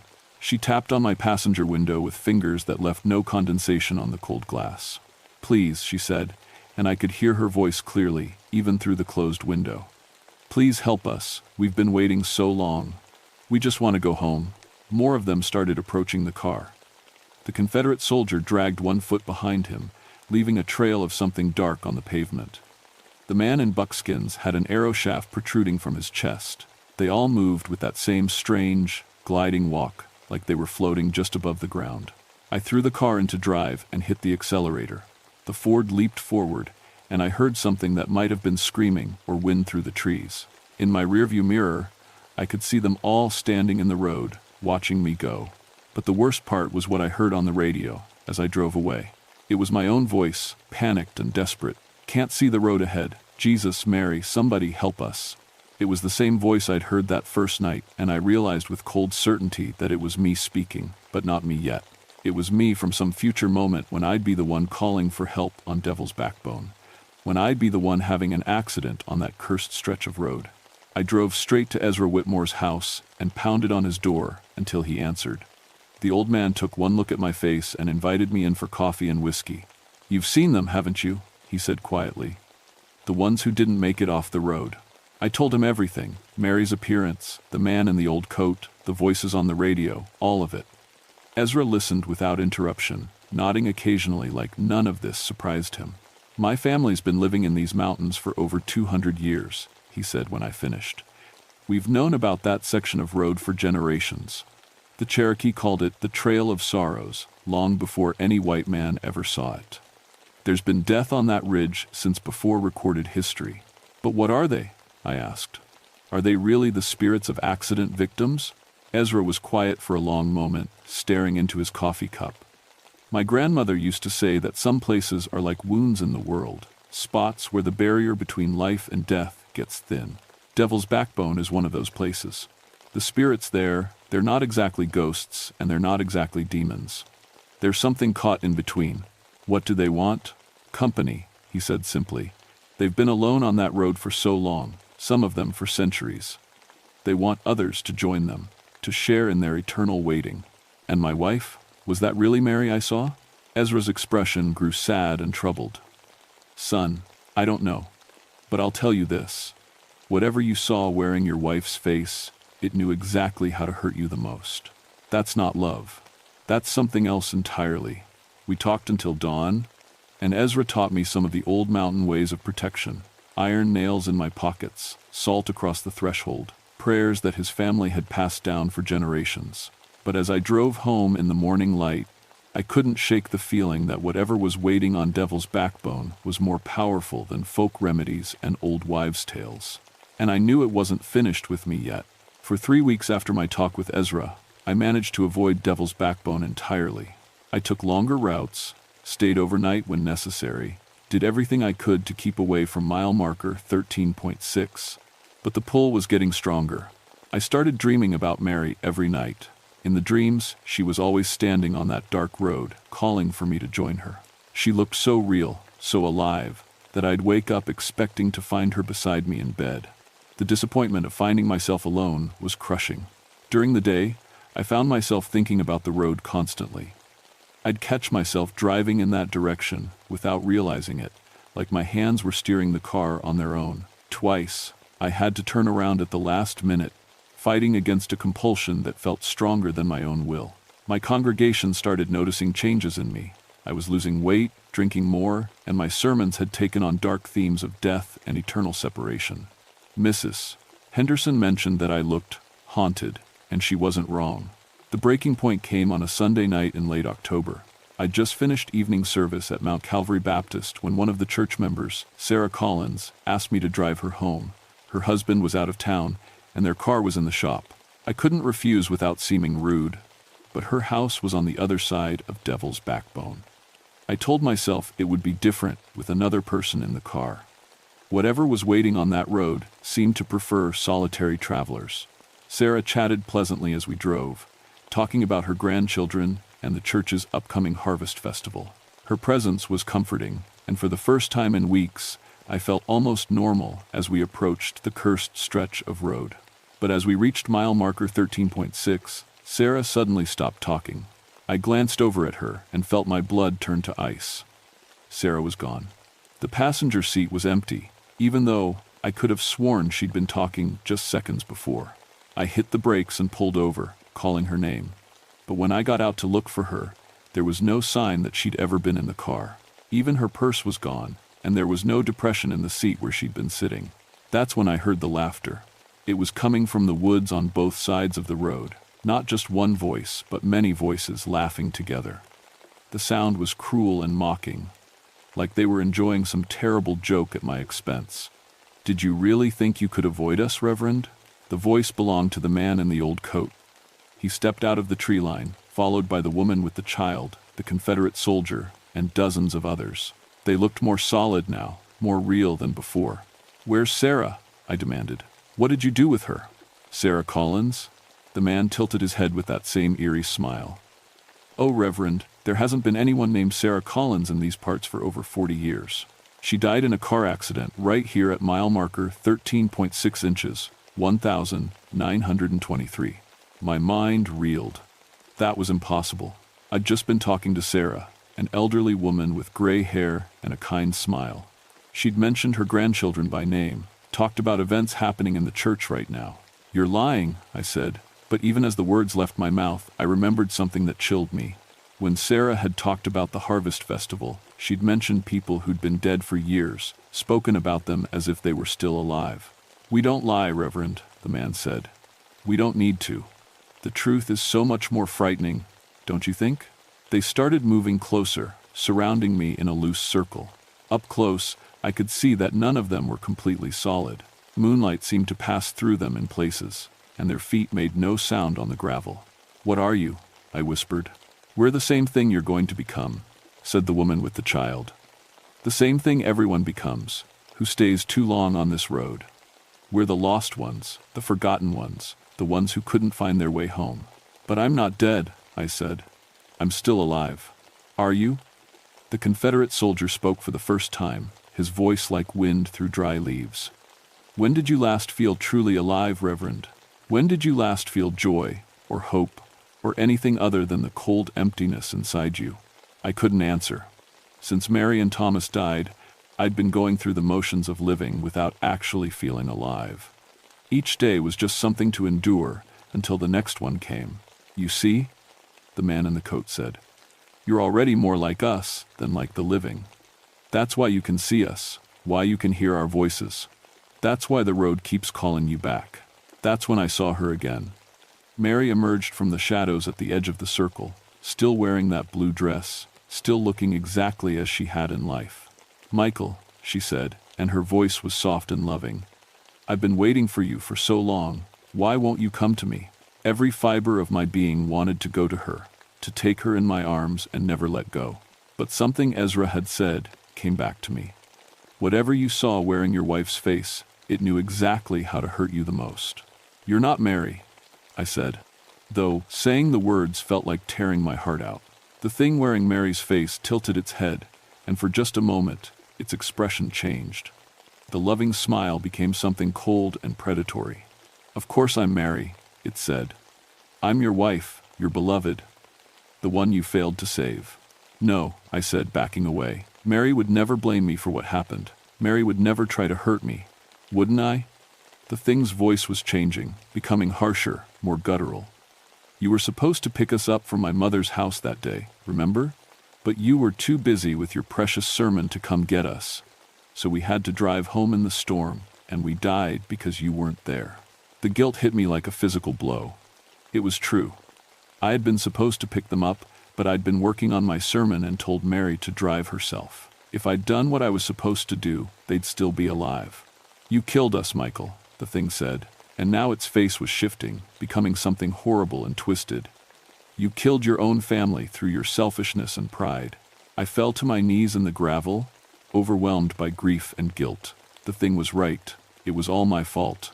Mary and Thomas were dead because of my choices. "But you can make it right," the creature said, its voice becoming gentle again. "You can join us here, be with us forever. All you have to do is step into the road when the next car comes around that curve." I could see headlights in the distance, coming fast around the bend.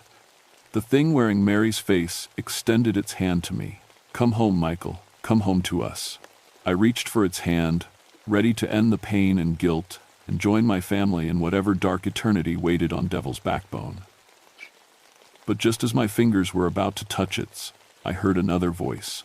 "Michael Cross, get away from that thing." It was Ezra Whitmore, emerging from the woods with a flashlight in one hand and a Bible in the other. Behind him came a group of people from my congregations, all carrying lights and moving together in a tight group. "Don't listen to it, Reverend," called Mrs. Henderson. "That's not your wife." The thing hissed and recoiled as the group approached. In the combined light of their flashlights, I could see what it really was. Something twisted and hungry, with too many teeth and eyes like burning coals. It wore Mary's face like a mask, but underneath was something that had never been human. "In the name of Jesus Christ," Ezra shouted, "I command you to release this man." The circle of spirits began to waver and fade, but the thing wearing Mary's face held on, still reaching for me. "Michael, please," it begged. "I'm really Mary. These people want to keep us apart forever. Don't let them." For a moment, I almost believed it. But then I remembered something real about my wife. The way she used to hum while doing dishes. A little tuneless melody that always made me smile. This thing might look like Mary and sound like Mary, but it would never know those small, intimate details that made her who she was. "You're not my wife," I said, standing up. "My Mary is with God, not trapped on this cursed road." The thing's facade finally cracked completely, revealing the monster underneath. It let out a shriek that seemed to shake the very air, then dissolved into mist that was blown away by a sudden wind. The other spirits were already fading, unable to maintain their forms in the presence of so many living, faithful people. Within moments, I was alone on the road with my rescuers. "How did you know to come?" I asked Ezra as he helped me to my feet. "Sarah Collins' granddaughter called me," he said. "The real Sarah Collins, who's very much alive and was worried when you never brought her grandmother home." The next morning, I drove to Sarah Collins's house to apologize for the confusion. She was understandably concerned, but forgave me when I explained I'd been feeling unwell. What I didn't tell her was that her grandmother, the real grandmother, looked nothing like the woman who'd ridden in my car the night before. That Sarah was younger, with brown hair instead of gray, and a completely different face. The entity had created an entire false memory, a phantom passenger designed to get me alone on Devil's Backbone at the right moment. If not for the faith and courage of my congregation, I would have become just another victim of that cursed road. In the weeks that followed, I threw myself into studying everything I could about spiritual warfare and demonic influence. I reached out to other ministers throughout Appalachia and discovered that Devil's Backbone wasn't unique. There were dozens of similar places scattered throughout the mountains, spots where the spiritual world pressed close against the physical one. I also began working with Ezra and some of the older church members to establish regular spiritual protection for the area. We held prayer walks along Devil's Backbone, set up crosses at key points, and taught the community signs to watch for when someone might be falling under supernatural influence. The road never became completely safe, but the worst of the entity's power was broken that night. Accidents still happened there. The curves and steep drops made it naturally dangerous, but the supernatural predation stopped. My own faith was transformed by the experience. I could no longer dismiss the supernatural as mere superstition, but I also gained a deeper understanding of divine protection and the power of community. The isolation and grief that had made me vulnerable to demonic attack was healed through the love and support of people who risked their lives to save mine. I stayed in those mountain churches for another 30 years, until arthritis and age forced me to retire. During that time, I helped establish an informal network of ministers throughout Appalachia who dealt with similar supernatural threats. We shared knowledge, supported each other, and developed practical methods for protecting our communities. Now I'm 80 years old, and I'm training my replacement, a young minister fresh from seminary who thinks he knows everything about theology but nothing about the practical realities of spiritual warfare. Yesterday, I took him for a drive along Devil's Backbone in broad daylight, showing him the mile markers and explaining what to watch for. He listened politely, but I could see the skepticism in his eyes. He thinks I'm just a superstitious old man telling ghost stories. I hope he never has to learn the truth the way I did. But I gave him Ezra's old protection charms anyway, and I made him memorize the emergency numbers of every church member who can be counted on in a crisis. Because somewhere on those dark mountain roads, things that should not exist still wait for travelers who venture out alone and unprotected. The spiritual battle for these mountains is never really over.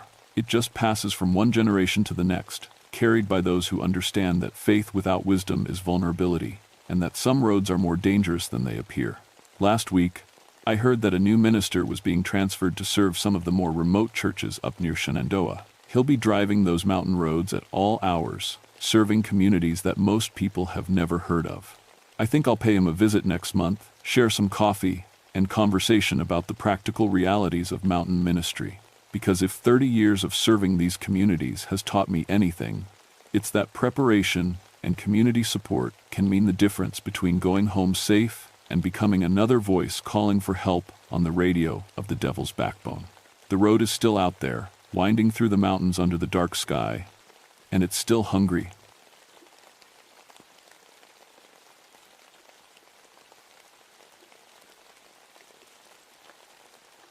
My name is Dr. Sarah Blackthorne, and I study snakes for a living.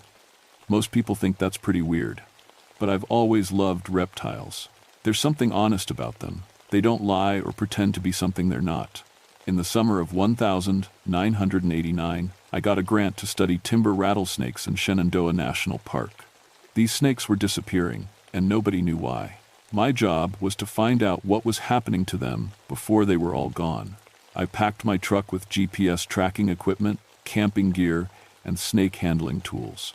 The drive from Virginia Tech to the park took about 2 hours through winding mountain roads. The closer I got to Shenandoah, the more excited I felt. This research could make my career.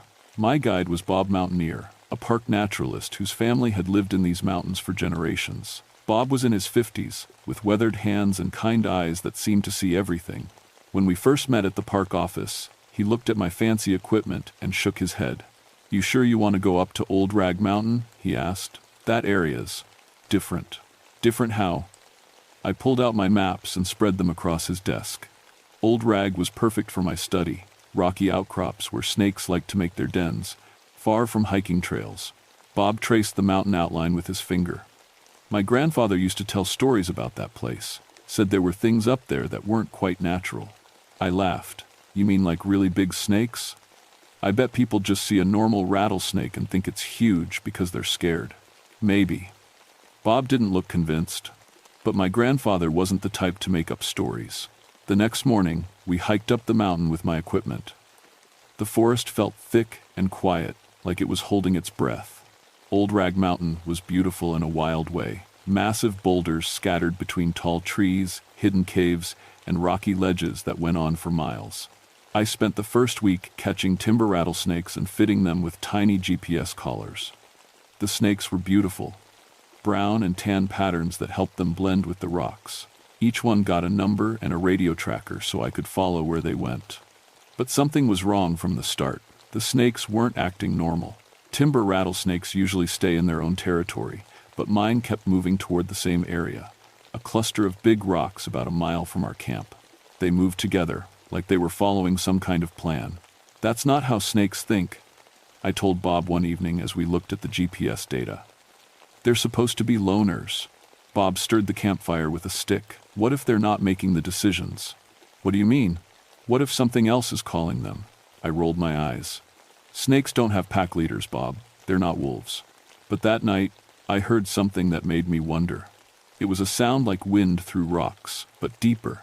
It seemed to come from the direction where all my snakes were heading. When I played it back on my recording equipment the next morning, The sound was so low I could barely hear it. 2 weeks into the study, I found the first shed skin. It was wrapped around a boulder like a giant ribbon, and when I measured it, my hands started shaking. 12 feet long. No timber rattlesnake got that big. Ever. I called my professor at Virginia Tech. "I think I found a skin from a different species," I said. "Maybe an escaped python or something." "In Virginia mountains?" Professor Williams sounded doubtful. "Pythons couldn't survive a winter there." But I knew what I was looking at. This skin was thick and tough, nothing like the delicate shed I usually found. And there was something else. The pattern was wrong. Instead of the typical rattlesnake diamonds, this skin had markings that looked almost like symbols. That night, I couldn't sleep. Every sound in the forest seemed louder. When something big moved through the rocks above our camp, I grabbed my flashlight and went to look. Bob caught my arm. "Don't," he said quietly. "Some things are better left alone." The next morning, Bob and I hiked to the rocky area where my tagged snakes kept gathering. The GPS signals were all coming from the same spot, a circle of massive boulders that formed a natural amphitheater. When we got there, I couldn't believe what I saw. Dozens of rattlesnakes were arranged in perfect spirals around the rocks, like someone had placed them there on purpose. They weren't moving or rattling, they just sat there, waiting. "This is impossible," I whispered. "Snakes don't do this." Bob pulled out his camera, but when he tried to take a picture, the batteries died. Fresh batteries. He tried again with backup power, but the camera wouldn't work. I walked closer to the snakes, expecting them to scatter. Rattlesnakes are shy, they usually run when humans get near.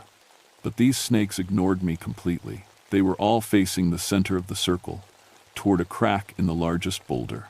The crack was about 3 feet wide and disappeared into darkness. Cool air drifted out, carrying a strange smell, old water, and something else I couldn't identify.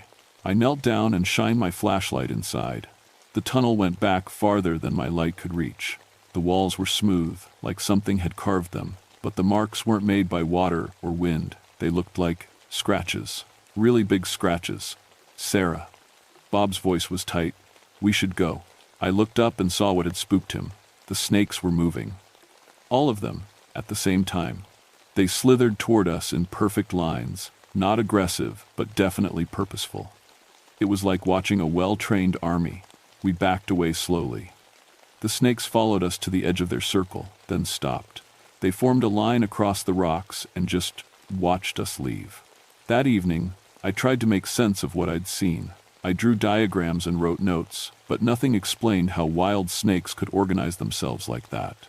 When I called Professor Williams again, I could hear the doubt in his voice.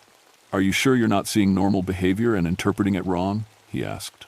"Sometimes when we want to find something unusual. I know what I saw." But even as I said it, I wondered if stress was making me imagine things. 3 days later, I got my answer. I was checking GPS signals when I noticed something wrong. One of my tagged snakes, a big male I'd called Romeo, was moving impossibly fast. According to the computer, he'd traveled 5 miles in 10 minutes. I grabbed my radio and called Bob. "Something's wrong with Romeo's tracker. Can you meet me at his location?" The GPS led us to a narrow valley between 2 ridges. Romeo should have been there, but all I found was his collar lying on a flat rock. The plastic was melted, like something had heated it up from the inside. How does that happen? I picked up the collar with tweezers. The metal parts were twisted into shapes that didn't make sense. Bob examined the rock where the collar had been. "Sarah, look at this." The stone surface was marked with burn patterns in the shape of a giant snake, not carved, burned right into solid rock. The pattern was so detailed I could see individual scales. "That's not possible," I said. "Nothing burns marks into granite like that. Maybe nothing natural." I was about to argue when something moved in the rocks above us. Something big, really big. I caught a glimpse of brown and tan scales, but the size was all wrong. The snake I saw was thick as my waist and longer than my truck. "Did you see that?" I grabbed Bob's arm.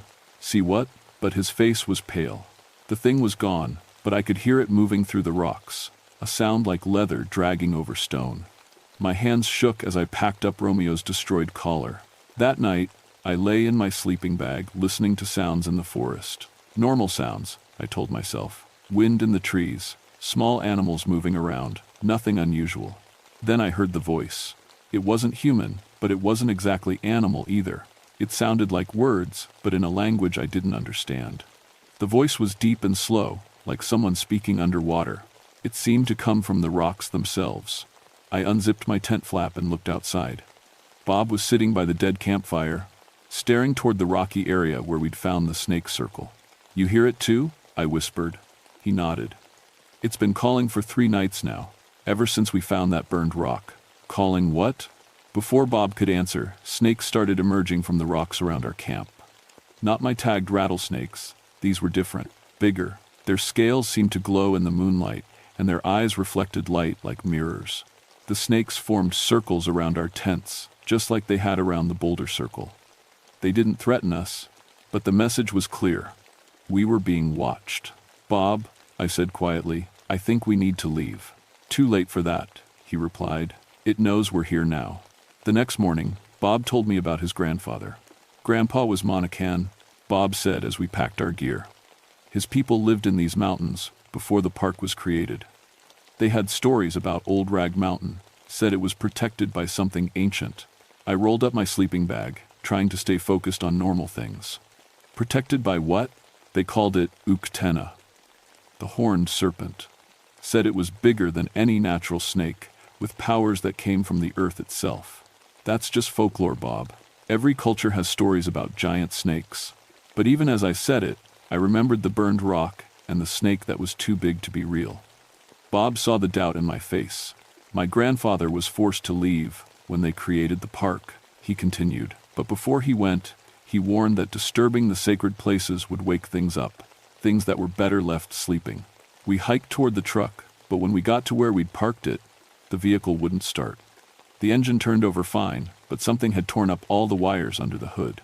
The cuts were too clean for animal claws. They looked like they'd been sliced with surgical precision. "Great," I kicked a tire in frustration. "Now what?" Bob was examining the damage more closely. "Sarah, look at this."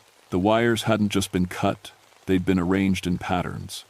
Spirals and curves that reminded me of the snake formations we'd been seeing. Someone or something had taken time to organize the destruction. "We're 20 miles from the nearest road," I said. "How do we get out of here?" "We don't," Bob replied. "Not until it lets us." That's when I really started to panic.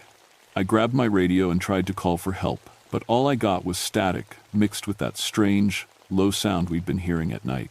Something was jamming our communications. With no other choice, we hiked back to our camp. But when we got there, everything had changed. Our tents were still standing, but they'd been moved into a perfect circle around the campfire. Our equipment was arranged in neat piles, sorted by type. "We didn't leave it like this," I said. Bob nodded grimly. "It's been through our stuff." I checked my research notes and GPS data. Everything was still there, but someone had been looking at it. My notebooks were open to pages about snake behavior, and my computer screen showed a map of all the locations where I'd found unusual activity. That evening, it finally showed itself.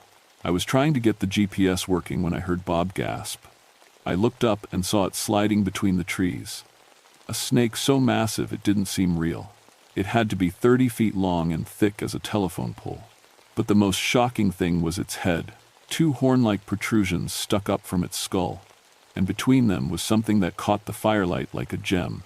Its eyes were intelligent in a way that made my skin crawl. This wasn't just a big snake. It was something that could think. The creature stopped about 50 feet from our camp and raised its head to look at us directly. When our eyes met, I felt a strange tingling in my brain, like someone was trying to talk to me without words. Asterisk. "Why have you come here?"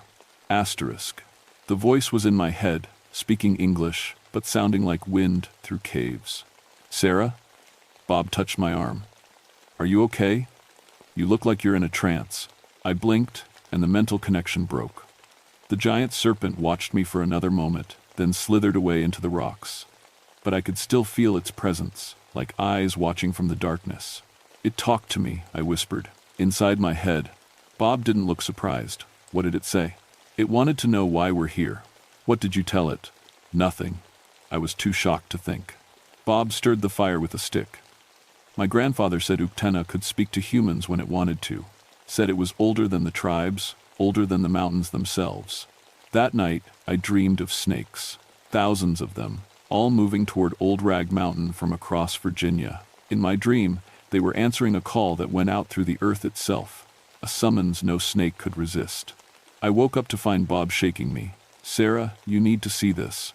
Outside our tent, the forest floor was covered with shed snake skins. Dozens of them, all huge. They were arranged in patterns that hurt my eyes to look at, spirals within spirals that seemed to move when I wasn't looking directly at them. Where did these come from? I picked up one of the skins. It was warm to the touch and incredibly thick. "They appeared during the night," Bob said. "All of them." I examined the skin more closely. Like the first one I'd found, it was covered with markings that looked like symbols. But now I could see they weren't random patterns. They were some kind of writing. "Bob, I think these are messages." "Messages saying what?" Before I could answer, my equipment started going crazy. All the GPS units began beeping at once, and my radio crackled to life, with voices speaking in languages I didn't recognize. The sounds overlapped and multiplied until it became a chorus of whispers that seemed to come from the rocks themselves. Then, suddenly, everything went silent. In the quiet, I heard footsteps approaching our camp. Human footsteps. Bob and I looked at each other in relief. Finally, someone who could help us get out of here. But when the figure emerged from the trees, my hope turned to dread. It was an elderly Native American woman, but she moved through the forest like she belonged to it. Her eyes held the same ancient intelligence I'd seen in the giant serpent. "You need to leave," she said without introduction, "before you wake something that should stay sleeping." The woman's name was Margaret Whitefeather, and she was a Monacan tribal elder. She'd driven up from the reservation when she felt disturbances in the sacred places. "Your research is disrupting things that have been in balance for centuries," she explained as we sat around our campfire. "The Uktena is a guardian spirit. It protects these mountains from threats that are older and more dangerous than you can imagine." "You're talking about it like it's real," I said. "Like it's not just a big snake." Margaret's eyes reflected the firelight. "What makes you think there's a difference? Your science sees only the physical. But some things exist in both the physical world and the spirit world." I pulled out my notebooks and showed her the GPS data. "Look at this. All my tagged snakes are moving in patterns that don't make sense. They're abandoning their territories and gathering in specific locations. Because the Guardian is calling them," Margaret said simply. "It's preparing for something." "Preparing for what?" Before she could answer, we heard vehicles approaching through the forest, engines and shouting voices, a lot of them. Bob grabbed his flashlight and went to investigate. "Federal agents," he called back to us. "Fish and Wildlife Service. Looks like a whole research team." My heart sank. I'd filed my research reports with the Park Service, but I hadn't mentioned the unusual snake behavior. Someone must have noticed my radio silence and sent help. The team leader was Dr. James Crawford from the Smithsonian. I'd met him at conferences. He was brilliant but arrogant, the kind of scientist who thought everything could be explained and controlled. "Dr. Blackthorne," Crawford said as his team set up lights around our camp. "We came as soon as the Park Service reported your communication problems. Are you injured?" "We're fine," I said. "Just some equipment malfunctions." Crawford looked skeptical. "Our satellite data shows massive snake activity in this area, congregation patterns we've never seen before. We're here to investigate and, if necessary, relocate any dangerous species." Margaret stood up slowly. "You cannot relocate the Guardian. It belongs to these mountains." Crawford glanced at her dismissively. "Ma'am, I appreciate local folklore, but we're dealing with a potential ecological crisis. If there's an invasive species affecting native snake populations—" "It's not invasive," I interrupted. "It's been here longer than humans." Crawford stared at me. "Sarah, what exactly have you been studying up here?" Before I could answer, the sound started. That low, rumbling call we'd been hearing every night, but louder now. Much louder. It seemed to come from everywhere at once. The rocks, the trees, the ground itself. Crawford's team started setting up recording equipment and motion sensors. "Fascinating," he muttered, studying the readouts. "Subsonic frequencies. Probably a large mammal." His words were cut off by a sound like thunder, but instead of fading, it grew louder. The ground began to vibrate under our feet. "It's coming," Margaret whispered. The Uktena emerged from the rocks like a living mountain. In the harsh glare of the federal team's lights, It was even more massive than I'd thought. Its scales gleamed like polished stone, and the crystal in its forehead pulsed with inner light. Crawford's team scrambled for their tranquilizer guns, but the weapons wouldn't fire. Every piece of electronic equipment began sparking and smoking. The creature's presence somehow interfered with human technology. Asterisk, you bring destroyers to sacred ground. Asterisk, the voice said in my head. This time, I could tell that Bob and Margaret heard it too. Only Crawford's team seemed unaffected. Incredible, Crawford breathed, pulling out an old-fashioned camera. A previously unknown species. The evolutionary implications. The Uctena's head swung toward him, and its eyes began to glow. Crawford froze in place, the camera falling from his hands. Asterisk. Those who come to cage the Guardian will become part of the mountain. Asterisk. No. I stepped between them. Dr. Crawford, you need to get your team out of here, now. Are you insane? Crawford shook off whatever hold the creature had on him. This is the discovery of the century. We're not leaving. That's when I understood what Margaret had been trying to tell me. The Uctena wasn't just a big snake. It was a force of nature, connected to the spiritual heart of the mountains. My research had disturbed that balance, and now people were going to die because of it. Margaret, I said urgently, how do we fix this? The Guardian must know that the sacred places will be protected, she replied. Someone must take responsibility. Crawford was shouting orders to his team, trying to organize a capture operation, but every time they pointed equipment at the Uctena, their devices failed. The creature's power was growing stronger. I made a decision that changed everything. I'll do it, I said to Margaret. I'll protect the sacred sites, but you have to help me get these people out of here safely. Margaret nodded. The Guardian will accept your pledge if you mean it truly. But you cannot continue your research. Science that treats sacred beings as specimens violates the covenant. I looked at my equipment, my notes, my career's work. Then I looked at the Uctena, whose ancient eyes held the wisdom of millennia. I understand. I walked toward the giant serpent, my hands empty and open. I caused this, I said aloud. I'm sorry. I'll make it right. The creature lowered its massive head until we were eye to eye. When it spoke this time, everyone could hear it, a voice like wind through stone. You offer to become Guardian yourself? Yes. Then prove your commitment. Send the destroyers away. I turned to Crawford and his team. You need to leave, all of you, now. We're not abandoning a research opportunity like this, Crawford protested. The Uctena raised its head and let out a sound that shook rocks loose from the mountainside. All around us, snakes began emerging from hiding, hundreds of them, moving in perfect coordination. Crawford's team found themselves surrounded by a living wall of serpents. Okay, Crawford raised his hands. We're leaving. But as his team packed their equipment, I could see the calculation in Crawford's eyes. He would be back with more people and better weapons. The Uctena seemed to sense this too. The covenant cannot be broken again, asterisk it said. Asterisk. Those who return to exploit sacred ground will not leave. Margaret placed her hand on my shoulder. The Guardian is offering you a choice, Dr. Blackthorne. Accept responsibility for protecting these mountains, or it will protect them itself, permanently. I understood. If I didn't take on the role of protector, the Uctena would make sure no one could ever disturb this place again. That would mean killing Crawford and his team, and anyone else who came here with the wrong intentions. What do I have to do? Margaret began to speak in her native language, words that seemed to resonate with the earth itself. The Uctena responded in the same tongue, and I felt power flowing between them, ancient agreements being renewed. You will be adopted into our tribe, Margaret explained. You will learn the old ways of living with the land instead of studying it, and you will use your scientific credentials to keep others away from sacred sites. I looked at my research equipment one last time. 20 years of education, a promising career, everything I'd worked for. But as I watched Crawford's team retreat into the forest, I knew what I had to choose. I accept. The ceremony happened at dawn. Margaret spoke words in Monacan while the Uctena coiled around the circle of stones where I'd first found the congregating snakes. I felt something fundamental change inside me, a connection to the land that went deeper than any scientific understanding. When it was over, the giant serpent approached me one last time. It touched its forehead to mine, and for a moment, I saw the world through its ancient eyes. The mountains were alive, part of a vast network of power and consciousness that humans had forgotten. The Uktena was just one guardian among many, protecting places too sacred for modern exploitation. "You understand now," it said. "I understand."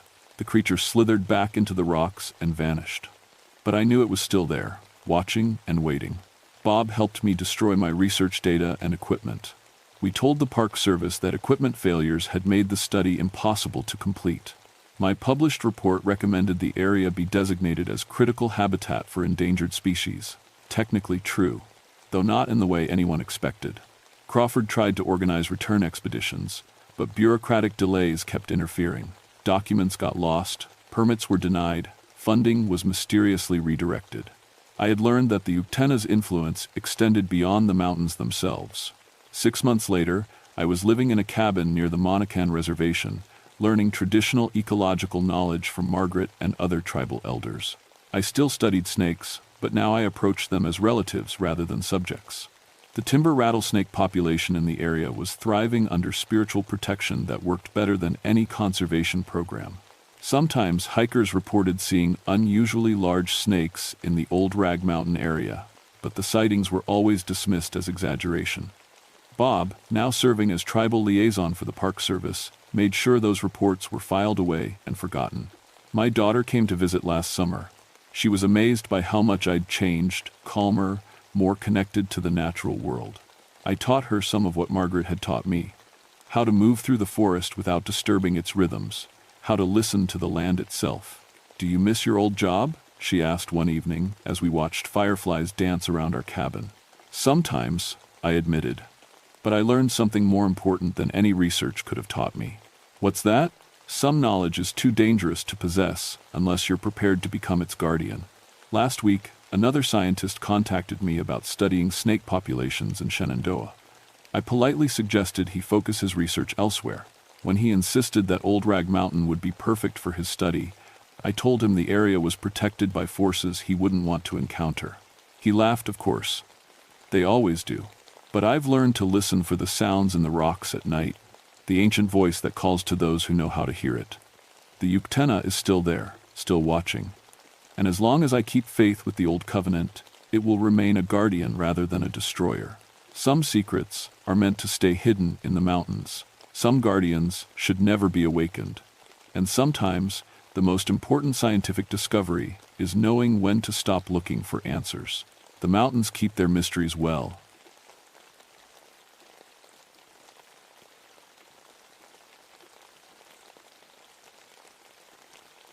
My name is Jake Morrison, and I'm about to tell you something that'll sound crazy, but I swear on my daddy's grave, every word of it's true.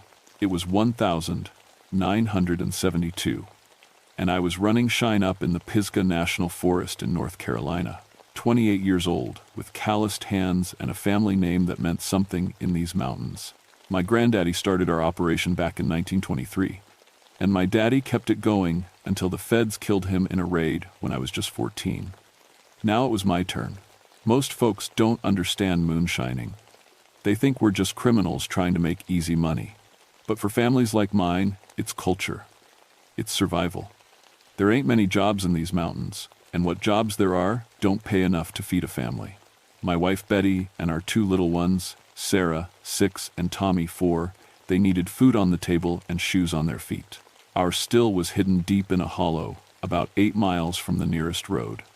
You couldn't drive there, had to walk mountain trails that would break your ankle if you didn't know where to step. Dense forest covered everything, and fresh spring water bubbled up from the ground like God put it there just for making shine.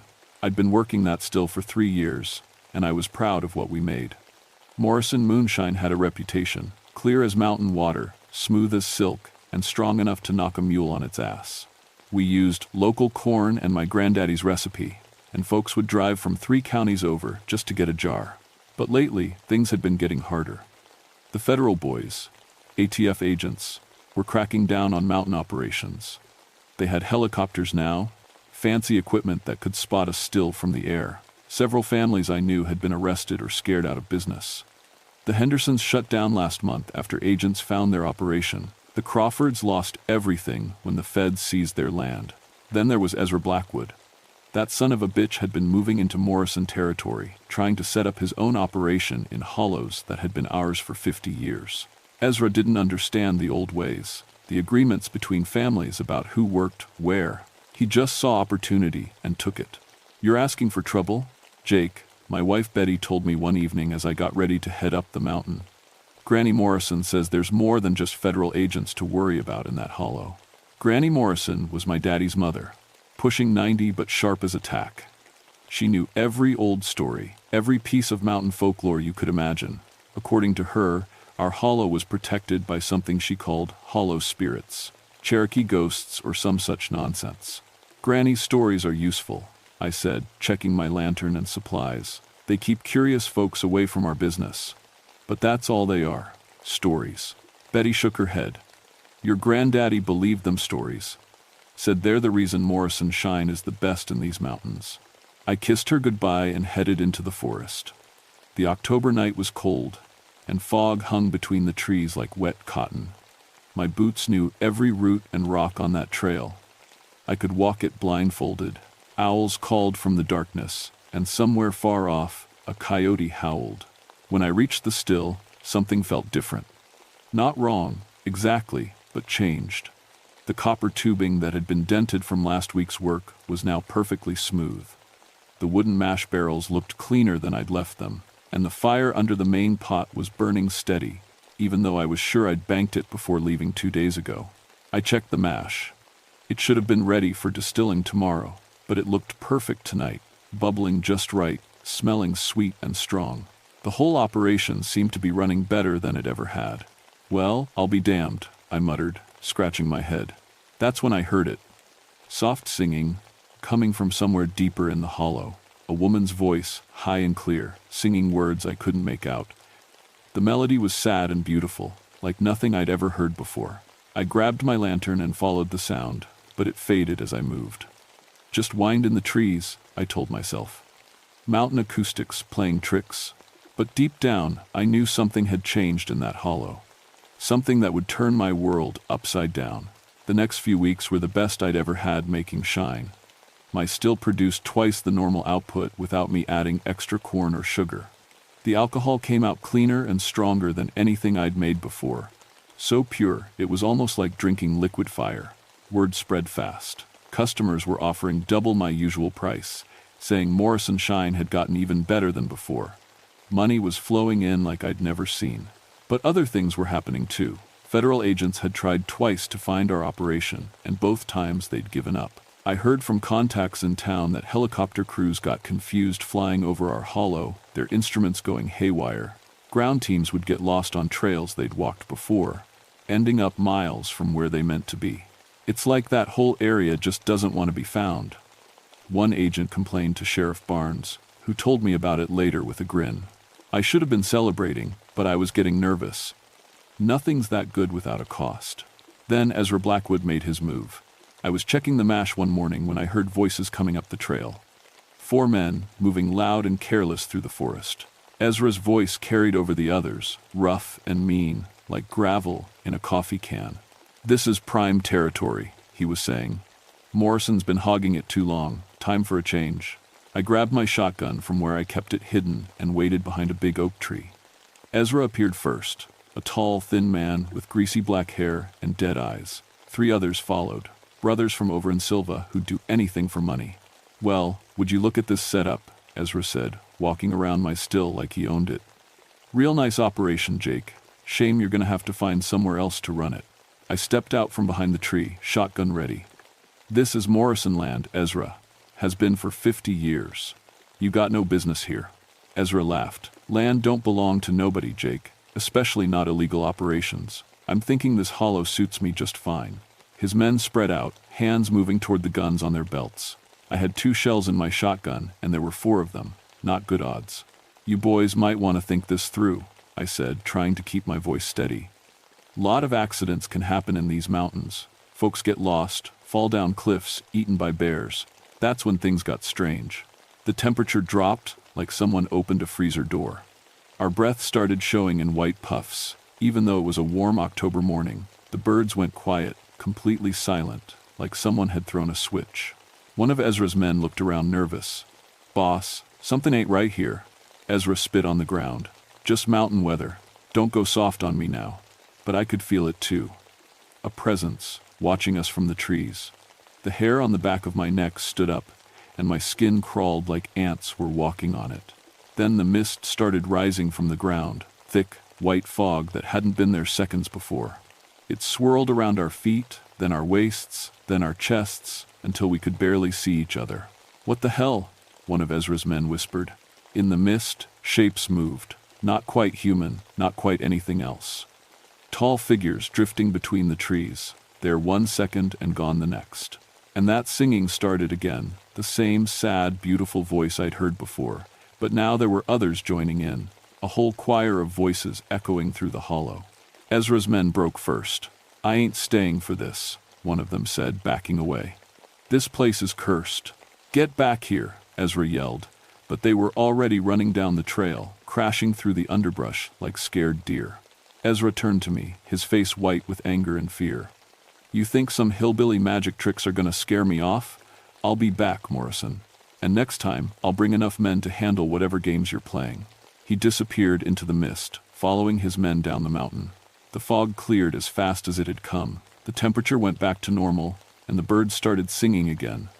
But I stood there, shaking, knowing I hadn't imagined what just happened. Whatever was protecting this hollow, it wasn't just stories anymore. That night, I told Betty everything. She listened without saying a word, then went to get Granny Morrison. "Told you," Granny said when I finished. She was sitting in her old rocking chair, knitting needles clicking away. "Cherokee spirit's been protecting this hollow for 50 years. Your granddaddy made a pact with them back in 23. "What kind of pact?" I asked. Granny set down her knitting and looked at me with eyes that had seen too much. "The kind that keeps federal agents lost and rival moonshiners scared, but the kind that expects something in return." "Like what?" "Respect, offerings, remembering whose land this really was before white folks took it." I laughed, but it came out shaky. "Granny, you can't seriously believe." "Boy," she interrupted, "your granddaddy's journal is in the old trunk upstairs. You might want to read it before you decide what's serious and what ain't." That journal changed everything. Page after page of my granddaddy's careful handwriting, describing things that should have been impossible. His first encounter with what he called the Cherokee spirits in 1923. The agreement they made, the offerings he left, first jar from every batch, tobacco scattered at the cardinal directions, cornmeal left at a special rock formation. They told me this hollow was sacred to their people. Granddaddy had written, said white men drove them off their land, but the spirits remained. They offered protection for my family if I showed proper respect. I thought they meant from the law, but it's more than that.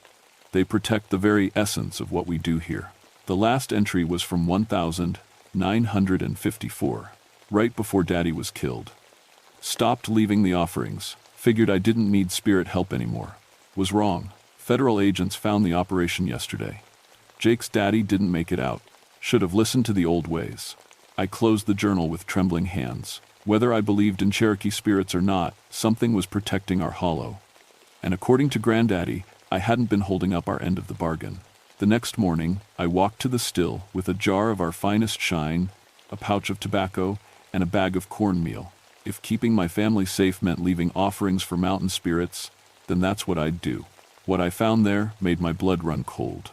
Ezra Blackwood had been busy. Someone had smashed 3 of my fermentation barrels and torn down part of the copper tubing. Mash was soaking into the ground, wasted. But that wasn't the worst part. The worst part was what happened to whoever did it. I found boot prints leading away from the still, but they didn't go far. About 50 feet into the woods, they just stopped. Not like the person had climbed a tree or jumped to rocks. They just ended, like whoever made them had vanished into thin air. There was blood, too. Dark drops leading from the damaged still to where the tracks disappeared.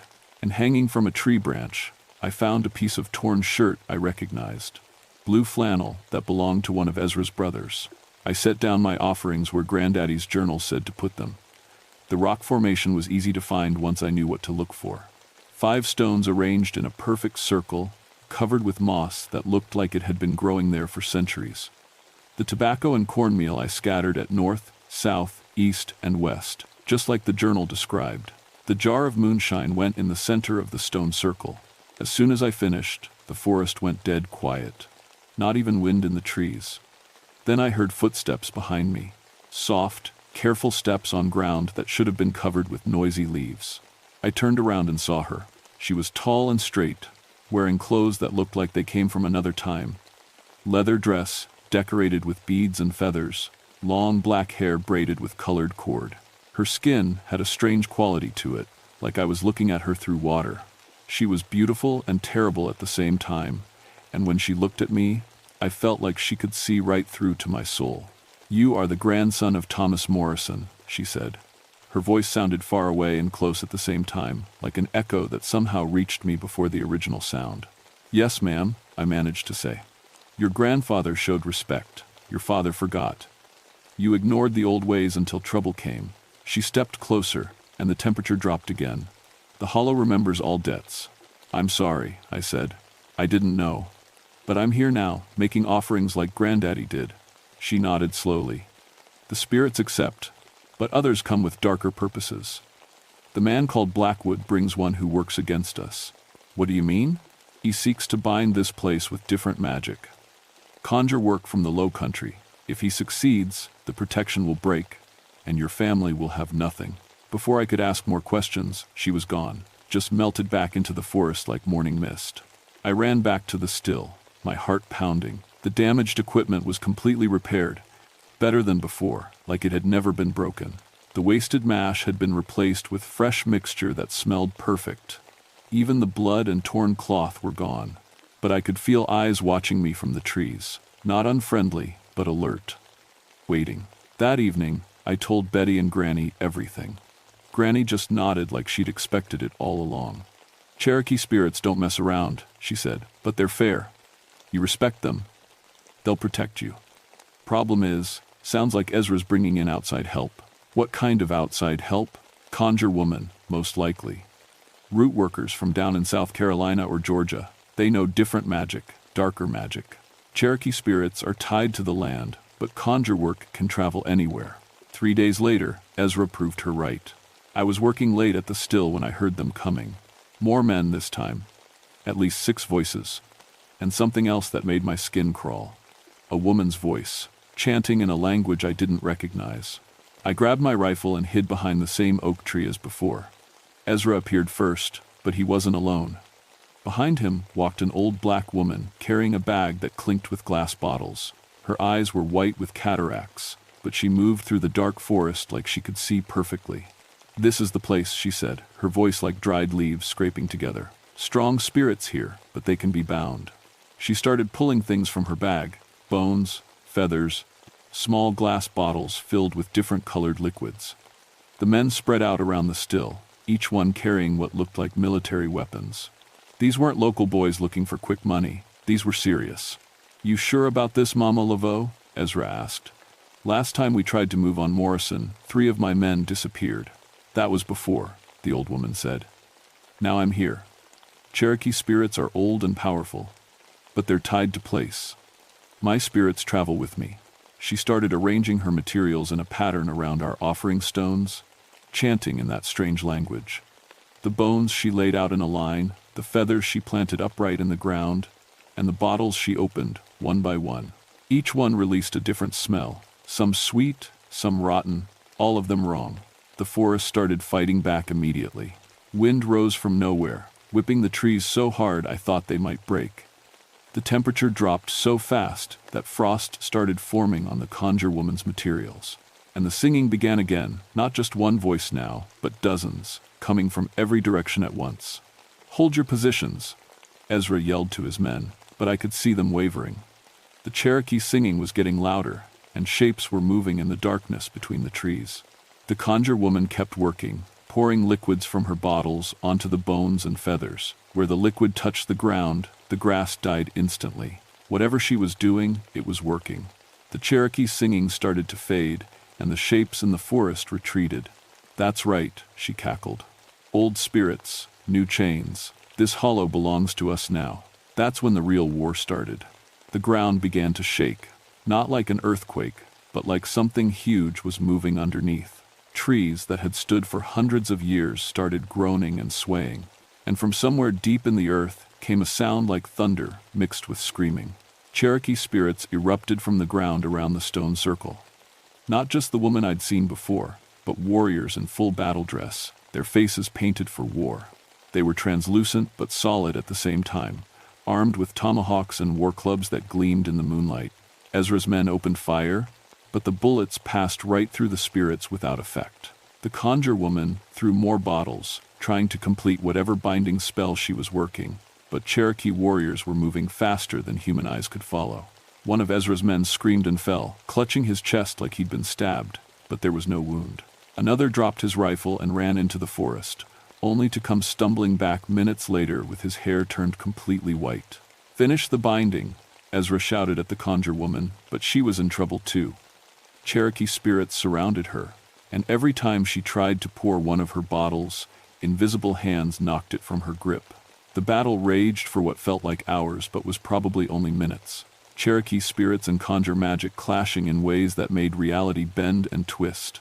At one point, I could have sworn I saw two different forests occupying the same space, one green and alive, the other dead and gray. Finally, the conjure woman managed to complete her spell. She poured the last bottle onto her arrangement of bones and feathers and spoke a word that made my ears ring. The Cherokee spirits froze in place, like they'd been turned to stone. "Got you now," Ezra said, walking toward the offering stones with his rifle raised. Time to clear out these hillbilly ghosts for good. But he'd made a mistake. He'd forgotten about me. I put 3 rifle shots into the conjure woman's bottle collection, shattering her remaining materials and breaking whatever spell she'd been weaving. The Cherokee spirits immediately came back to life, and this time, they weren't just fighting to defend. They were fighting to destroy. What happened next still gives me nightmares. Ezra's men didn't just disappear. They were taken apart piece by invisible hands, their screams echoing through the hollow until the silence was worse than the noise. The conjure woman tried to run, but Cherokee warriors followed her, and her voice faded into the distance until it cut off completely. Ezra himself lasted the longest, firing his rifle at spirits he couldn't hit while backing toward the trail. The last I saw of him, he was running through the forest with something dark and terrible chasing him, moving through the trees faster than any living thing should move. Then it was over. The forest went quiet, and I was alone with the Cherokee spirits. The woman in the leather dress appeared again, but now she wasn't alone.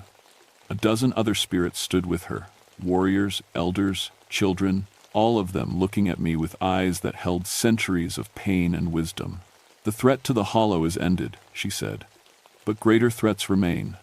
Men with badges and helicopters. They will come soon." "What do I do?" I asked. "The pact must be renewed," she said, "but this time the price is higher. Your family has Cherokee blood. Your great-grandmother was one of us, hidden among white settlers. If you accept the full protection, you accept the full responsibility." "What does that mean?" "Your family becomes guardians of this place forever. Your children learn the old ways. The hollow exists partly in our world, partly in yours.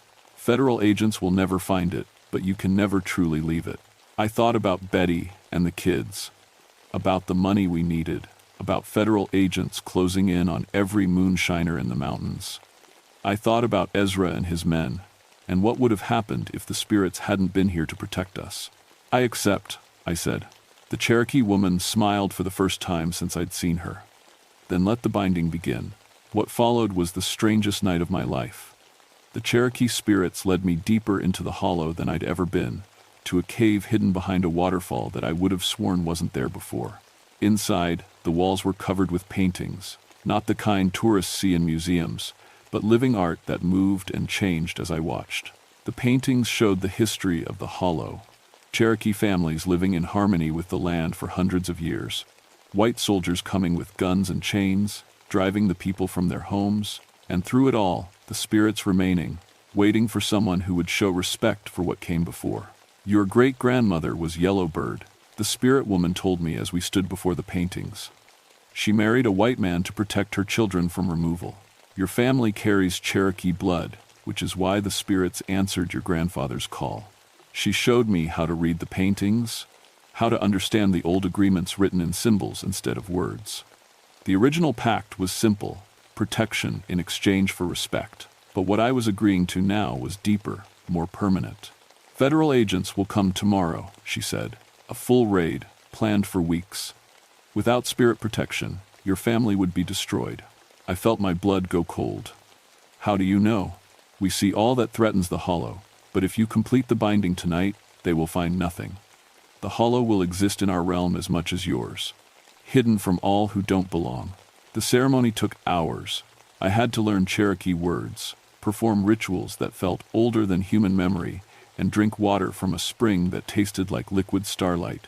With each step, I felt myself changing, not physically, but spiritually, connected to the land in ways I'd never imagined. As dawn broke, the Cherokee woman handed me a small leather pouch. For your wife and children. Cherokee medicine to help them understand their heritage. The old blood calls to them now. I made my way back to our house, my head spinning with everything that had happened. Betty was waiting for me on the porch, pale with worry. Jake, where have you been? Sheriff Barnes called. Federal agents are surrounding our property. They're coming up the mountain right now. I looked down the valley and saw them, black vehicles snaking up the mountain road, helicopters circling overhead. At least 50 agents, armed and ready for war. It's okay, I told Betty, though I wasn't sure I believed it myself. Get the kids and come with me. We need to get to the hollow. Jake, that's the first place they'll look. Trust me. We ran through the forest as fast as we could with 2 small children. Behind us, I could hear agents spreading out, dogs barking, radios crackling. They were closing in from all directions. When we reached the hollow, everything looked normal. My still sat in its usual spot, copper tubing gleaming in the morning sun. But as soon as my family crossed into the circle of offering stones, the world changed. The sounds of pursuit faded to nothing. The helicopters overhead became distant dots that circled without seeing. The dogs lost our scent completely. We stood in the same physical space as before, but we were also somewhere else, somewhere the federal agents couldn't reach. My God, Betty whispered. Jake, what did you do? Before I could answer, the agents burst into the clearing. I watched them search the area where we stood, looking right through us like we were ghosts. Their equipment went haywire, compasses spinning wildly, radios producing only static, dogs whimpering and refusing to track. The lead agent, a hard-faced man in a suit, kicked over one of my fermentation barrels in frustration. Intel said there was a major operation here. Where the hell is it? They searched for hours, finding nothing. No still, no evidence, no sign that anyone had ever made moonshine in that hollow. From their perspective, it was just empty forest. From ours, we were standing in the middle of my operation, watching them fumble around like blind men. Finally, they gave up and left. As their vehicles disappeared down the mountain, the Cherokee woman appeared beside us. The protection holds, she said, but remember the price. Your children must learn the old ways. Your family serves as guardians now, keepers of sacred ground. She handed Betty the leather pouch I'd forgotten about. Medicine to help them understand their heritage. They carry Cherokee blood, and it will call to them as they grow. Betty opened the pouch and breathed in the scent. Herbs and flowers I couldn't identify, but that smelled like home somehow. What does this mean for us? For them? It means you're safe, the spirit woman said. Federal agents will never find this hollow again. Your moonshine operation can continue without interference. But your children will grow up between 2 worlds, the white world below and the Cherokee world here. They must be taught both. Over the following weeks, everything changed. The hollow existed in what the Cherokee woman called the between space, visible to us and our customers, but hidden from law enforcement. Our moonshine developed an even stronger reputation, bringing buyers from across the southeast who claimed it had properties beyond normal alcohol. Betty learned to prepare Cherokee medicines from the herbs that grew wild in our protected hollow. The children started having dreams in a language they'd never heard but somehow understood. And I found myself changing too, understanding the land in ways my grandfather never wrote about in his journal. But the biggest change came 3 months later, when federal agents tried one more raid. This time, they brought twice as many men, specialized equipment, and a determination to find what they knew had to be there. We watched from the hollow as they set up command posts and search grids, bringing in geology experts and advanced detection equipment. But no matter how hard they looked, they found nothing. Worse, from their perspective, several agents reported equipment failures, hallucinations, and what one described as temporal displacement, losing hours of time with no memory of what had happened. The official report, which I read years later when it was declassified, listed our hollow as a geographic anomaly with unusual magnetic properties that interfered with electronic equipment. The ATF quietly designated the area as off-limits for future operations. We were safe. But safety came with responsibility I was only beginning to understand. That was 20 years ago. Sarah and Tommy are grown now, with children of their own, and they've both learned to walk between the Cherokee and white worlds, just like their mother predicted. Sarah became a teacher who specializes in Native American history, while Tommy took over the moonshine operation and learned to speak Cherokee better than most people who grew up on the reservation. Our hollow still exists in that strange between space. Federal agents occasionally wander through, but they never see anything worth investigating. To them, it's just empty forest with weird magnetic readings. To us, it's home, a place where the past and present exist side by side, where Cherokee spirits still walk among the trees, and where the finest moonshine in the Appalachian Mountains flows like water. Betty runs a clinic now, treating local people with a combination of modern medicine and Cherokee healing arts. She's become something of a legend herself. Folks come from 3 counties away when the doctors can't help them, and she has a success rate that would make Johns Hopkins jealous. Granny Morrison lived to be 96, long enough to teach her great-grandchildren the old stories and see them choose to stay guardians of the hollow. She passed quietly in her sleep 5 years ago, but sometimes I still see her spirit walking the mountain trails, keeping watch over her family. The Cherokee spirits remain active, protecting not just our operation, but the entire hollow from outside interference. They've extended their protection to other respectful moonshiner families in the region, folks who show proper respect for the land and its original inhabitants. We've created a network of spiritually protected operations throughout the mountains, all connected by ancient agreements and modern necessity. But it's not all peaceful. Every few years, someone like Ezra Blackwood shows up, thinking they can take what isn't theirs or challenge what they don't understand. The spirits deal with them in their own way, and those people are never seen again. I don't ask questions about what happens to them. Some knowledge is better left alone. The moonshine itself has become something special. Customers claim it has properties beyond normal alcohol. Some say it helps them see truth more clearly. Others that it connects them to family members who've passed on. Scientists would probably call it nonsense, but I've seen enough to know that science doesn't explain everything. My grandson, Jake Jr., is 15 now and already showing signs of the gift. He can see the Cherokee spirits without any training, speaks to animals like they understand him, and knows when strangers are approaching the hollow hours before they arrive. He's the 4th generation of Morrisons to be born into this life, and the spirits say he'll be the strongest guardian yet. Sometimes, late at night when the moon is dark and the forest is quiet, I think about that October morning when Ezra first tried to take our land. If I'd known then what I know now, about the price of spirit protection, about living between worlds, about raising children who belong as much to the Cherokee realm as the white one, would I have made the same choice? The answer is yes. Every time, because federal agents still patrol these mountains, and they're better equipped than ever. Other moonshining families have been destroyed, their operations shut down, their traditions lost forever.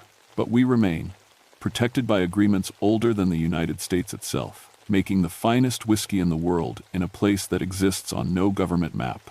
The hollow remembers everything, every agreement, every betrayal, every act of respect or disrespect. And as long as my family honors the old ways, learns the Cherokee language, and serves as guardians of sacred ground, the spirits will ensure our survival. Betty found me yesterday reading Granddaddy's journal for the 100th time, and she asked me if I ever regret the choice I made that night.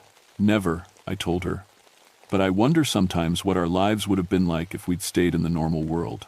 She smiled and pointed to where our grandson was playing with Cherokee spirit children only he could see, learning games that had been old when the first Europeans reached these shores. We'd have been poorer, she said, and lonelier, and probably in federal prison. She's right, of course. The spirits gave us more than protection. They gave us purpose, heritage, and a connection to something larger than ourselves. But they also gave us responsibility that will never end.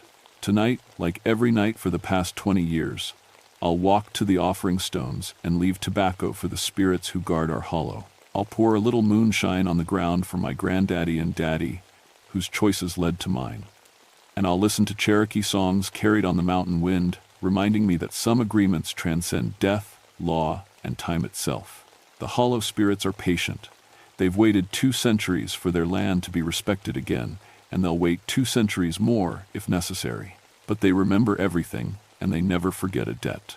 Neither do I.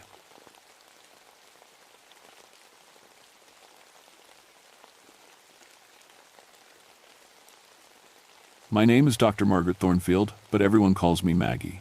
I'm a psychiatrist, which means I help people with problems in their minds. I work at Charleston State Hospital in West Virginia, and I've been doing this job for 15 years now. In October of 1954, my boss called me into his office with a strange request. He had a folder on his desk marked Ravens Hollow, urgent. "Maggie, we need you to take a trip up into the mountains," he said, sliding the folder across to me. "There's a small community up there having some unusual problems." I opened the folder and read the report. 23 people in a tiny mountain town were all showing the same weird symptoms. They were having nightmares, the exact same nightmares. They would walk around during the day like they were in a trance, doing things they couldn't remember later. Some of them were speaking in strange languages that nobody recognized. The strangest part? They were all afraid of the same person. An old woman named Elvira Blackthorne, who lived alone in the woods. "They think she's a witch," my boss said, shaking his head. "The local preacher wants her arrested, or worse. The state health department is worried this could turn into something violent if we don't step in." I'd seen cases like this before, or at least I thought I had. Sometimes when people live in isolated places, stress and fear can make them all sick in the same way. It's called mass hysteria. Usually it happens in schools or factories, but it could happen in a small town too. "When do I leave?" I asked. "Tomorrow morning." "But Maggie, there's something else you should know. This place is really cut off from the world. No electricity, no telephones. You'll have to ride a horse the last 5 miles just to get there." The next morning, I packed my medical bag, my notebooks, and enough supplies for a week. The drive up into the Allegheny Mountains took 4 hours on winding dirt roads. The trees got thicker and the air got colder as I climbed higher. At the end of the road, I met Tom Bradley, a local guide with a pack horse. He was a thin man in his 60s, who looked nervous about something.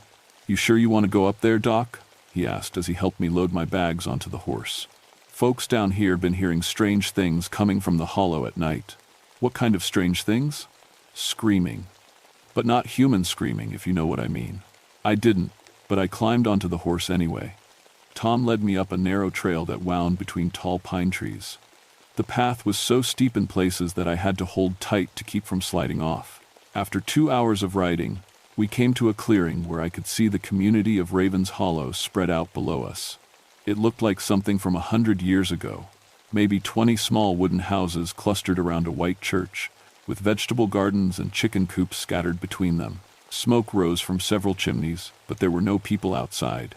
No children playing, no adults working in their gardens. The whole place felt empty and dead. "That's strange," Tom muttered. "Usually you can hear the kids playing from here." As we rode down into the village, I noticed something else odd. Every single door and window was shut tight, even though it was a warm afternoon. And on almost every door, someone had nailed up a small wooden cross. We stopped in front of the church, and Tom helped me down from the horse.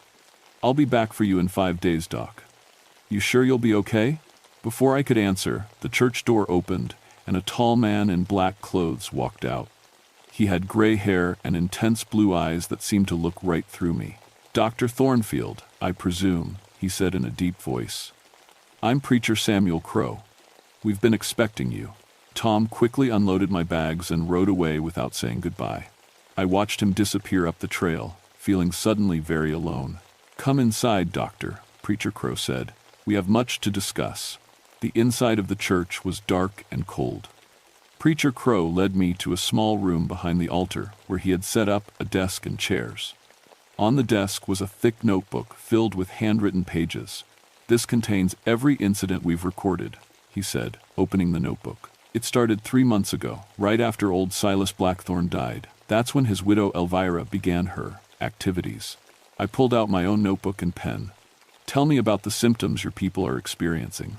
"They have nightmares every night. The same nightmare. They see Elvira in her cottage, doing things, unholy things. But here's what troubles me most, Doctor. In these dreams, they see details of her property that they've never seen in real life." "How is that possible?" "Dreams can be very creative," I said, trying to sound calm. "Sometimes our minds make up details that feel real." Preacher Crow stared at me. "Doctor, little Sarah Mills described the exact location of a hidden root cellar behind Elvira's cottage. She's never been within a mile of that place. How did she know about it?" I wrote that down. "What else?" "During the day, they walk around like sleepwalkers. They do their chores, but they don't remember doing them. And sometimes they speak in tongues, foreign languages that sound old and strange." "Have you recorded any of this speech?" "I've written down what I could understand. Some of it sounds like Scottish or Irish, but the old kind. The kind they might have spoken hundreds of years ago." That made me pause. How would isolated mountain people know ancient Scottish dialects? "There's more," Preacher Crow continued. "Yesterday, 3 families found objects in their homes that didn't belong to them. Old things made of stone and metal, carved with symbols none of us recognize. Could someone be placing these items there as a prank?" "In locked houses, Doctor. Houses that were locked from the inside." I spent the rest of the afternoon interviewing families. The stories were all similar and all disturbing. Mary Jenkins, a mother of 3, told me about waking up to find her children standing in their bedroom, all staring out the window toward the forest. "They were talking, but not to each other," she said, wringing her hands. "They were talking to someone outside, but there was nobody there. And Doctor, they were speaking in perfect Irish accents, like they'd been born in Ireland." Her 8-year-old daughter Beth sat quietly in the corner during our talk, but when I asked her about the incident, she looked at me with eyes that seemed much older than 8. "The old woman calls to us at night," she said in a voice that made my skin crawl. "She wants us to remember what we forgot." "What did you forget, Beth?" "Who we really are." That evening, Preacher Crow gave me a small cabin to stay in at the edge of the village. It had 1 room with a bed, a table, and a fireplace. No electricity, so I lit oil lamps as the sun went down. I sat at the table reviewing my notes by lamplight. Everything I'd heard could be explained by mass hysteria, but there were details that bothered me. The consistency of the dream content, the foreign languages, the mysterious objects. Around 10 o'clock, I heard something outside. At first it sounded like wind in the trees, but then I realized it was voices. Multiple voices speaking in unison, but too far away to understand the words. I blew out my lamp and went to the window. In the moonlight, I could see 7 or 8 people standing in the village square. They were all facing the same direction, toward the dark forest beyond the houses. They were speaking together in what sounded like a chant or prayer, but in a language I'd never heard before.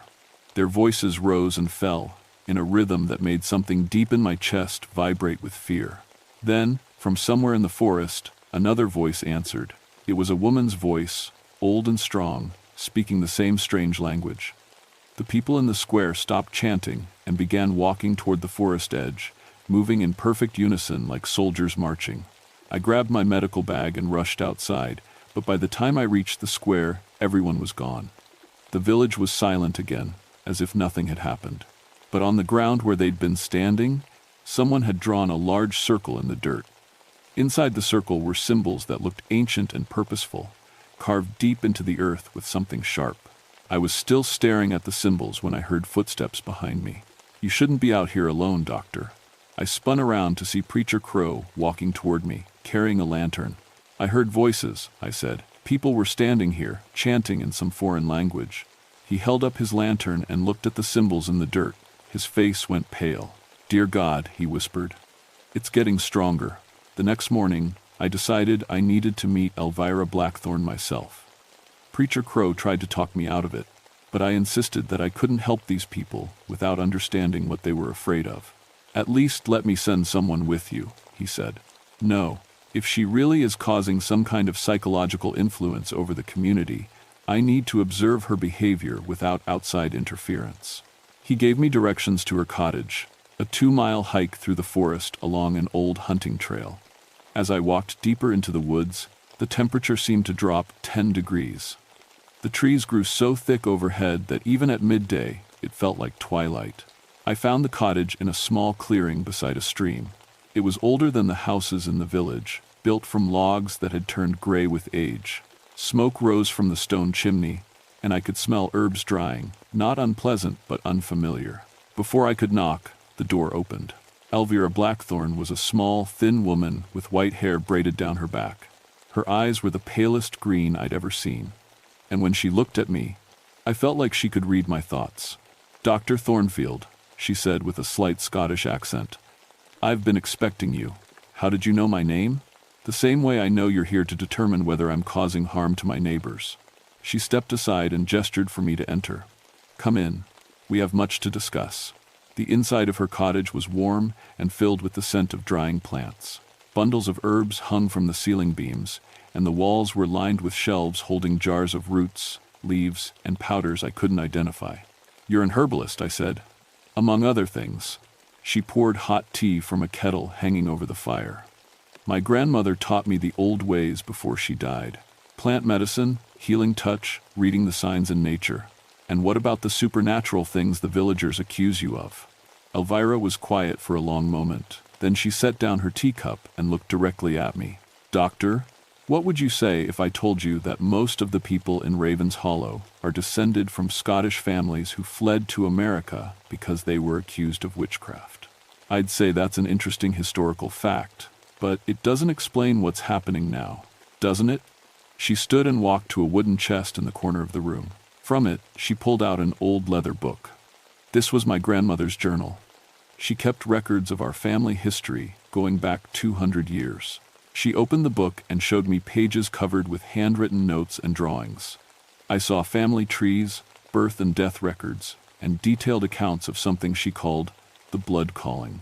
My family, and 7 others in this hollow, all fled Scotland in the 1822, Elvira explained. They came here to escape persecution, but they brought their gifts with them. The ability to speak with plants, to heal with touch, to see things that others cannot see. You're talking about supernatural abilities. I'm talking about natural abilities that most people have forgotten how to use. She turned to a page covered with names. For 5 generations, these gifts stayed quiet. The families lived normal lives, raised their children, tried to fit in with the modern world. But something changed? 3 months ago, when my husband died, something inside me broke open. Grief has a way of awakening things we thought were gone forever.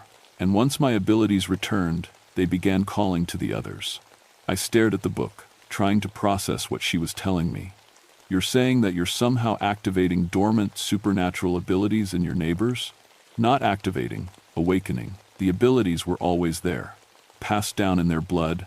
I'm simply reminding them who they really are." As if to prove her point, she walked to a small plant on the windowsill that was brown and dying. She placed her hands around it without touching the leaves, closed her eyes, and whispered something in what sounded like Gaelic. I watched in amazement as color returned to the plant. The brown leaves turned green, new buds appeared, and within minutes it looked healthy and vibrant. "How did you do that?" "The same way your heart beats without you thinking about it," she said simply. "It's just something I can do." "But why are people afraid of you? Why do they think you're harming them?" For the first time, Elvira looked sad. "Because Preacher Crow has convinced them that any power that doesn't come from his God must come from the devil. He's terrified that if people embrace their natural gifts, they won't need his church anymore." "And the nightmares? The strange behavior? When abilities awaken suddenly, after being suppressed for generations, it can be overwhelming. Like a dam bursting. The dreams are memories, ancestral memories of our people's persecution in Scotland. The strange behavior happens when past and present get confused in their minds." "Can you make it stop?" "I could," she said quietly. "But that would mean suppressing their true nature forever. Doctor, these people are living half-lives, cut off from abilities that are their birthright. Is that really better than a few weeks of confusion while they adjust?" I left her cottage with more questions than answers. On the walk back to the village, I tried to apply my scientific training to what I'd seen and heard. There had to be a rational explanation for the plant healing, maybe some kind of chemical she'd applied when I wasn't looking. But as I emerged from the forest, I saw something that made me stop dead in my tracks. All 23 affected villagers were standing in the square again. But this time they were awake, and it was broad daylight. They stood in a perfect circle, holding hands, speaking in unison in that strange language I'd heard the night before. In the center of the circle, a small whirlwind of dust and leaves spun in the air, even though there was no wind. As I watched, the whirlwind grew larger and began to take shape. For just a moment, I could swear I saw the figure of an old woman made of swirling air and debris. Then Preacher Crow came running from the church, shouting and waving his arms. "Stop this devil's work," he yelled. "Release my people from your spell." The moment he spoke, the whirlwind collapsed and the villagers broke apart, looking confused and frightened. Several of them fell to their knees, and others ran back to their houses. But as they scattered, I noticed that each person's eyes had changed. Where before they had looked tired and scared, now they seemed more alert, more alive than I'd seen since arriving in Raven's Hollow. Whatever was happening here, I was beginning to suspect that Preacher Crow's cure might be worse than Elvira's disease. That night, Preacher Crow called a town meeting in the church. Every adult in Raven's Hollow was required to attend. I sat in the back, watching as families filed in and took their seats on wooden benches. The preacher stood at the front, holding his Bible, his face grim with determination. "My brothers and sisters," he began, his voice echoing off the walls, "we have tolerated evil in our midst for too long. Tonight, we must decide what to do about the witch who has poisoned our community." Several people nodded and muttered agreement, but I noticed that others looked uncomfortable with his words. "I propose that we hold a trial," Preacher Crow continued. "Let Elvira Blackthorn come before us and answer for her crimes. Let her explain how she has corrupted our children and filled our nights with demonic visions." "What if she refuses to come?" asked Tom Bradley, the guide who had brought me to the village. "Then we go to her," the preacher replied grimly. An elderly woman named Mrs. Patterson stood up slowly. She was one of the few villagers who hadn't shown any symptoms of the strange behavior. "Samuel," she said, "my family has lived in this hollow for 4 generations. I remember stories my grandmother told about the old ways before your church came here. Maybe what's happening isn't evil. Maybe it's just forgotten." "There are no old ways, Helen," Preacher Crow snapped. "There is only God's way and the devil's way, and I know which one that woman in the woods follows." "But what if we're wrong?" Mrs. Patterson insisted. "What if we're about to persecute an innocent woman the same way our ancestors were persecuted in Scotland?" A murmur ran through the crowd. I realized that some of these people knew their family histories better than the preacher wanted them to. "I'll go get Elvira," said a voice from the middle of the church. Everyone turned to see young Beth Jenkins, the 8-year-old girl I'd interviewed earlier, standing on her bench. But something about her was different. She stood straighter, spoke with more confidence, and her eyes held a wisdom that didn't belong in a child's face. "Beth, sit down," her mother Mary said nervously. "It's time for the truth," Beth replied, but her voice sounded older, with a faint Scottish accent. "Too many secrets. Too much fear. The old woman shouldn't face this alone. Too many secrets that..." Before anyone could stop her, Beth walked out of the church.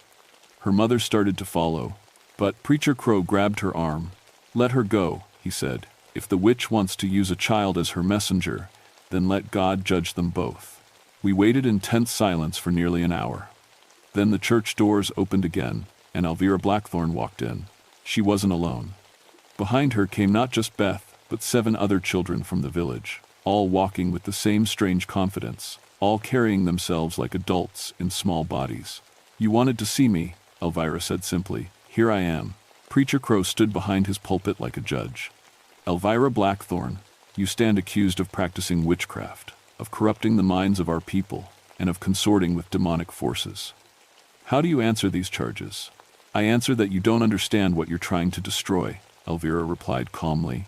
"Then explain it to us," Mrs. Patterson called out. "Help us understand." Elvira looked around the room at the faces of her neighbors. Some showed fear, others curiosity, and a few showed something that might have been hope. Very well, she said. But first, you should know that I'm not the only one with abilities in this room. She gestured to the children standing behind her. These young ones carry the blood of our Scottish ancestors. They have gifts that your preacher calls evil, but which are as natural as breathing. Prove it, Preacher Crow demanded. Little Beth stepped forward. She walked to the altar where a vase of wilted flowers sat beside the Bible.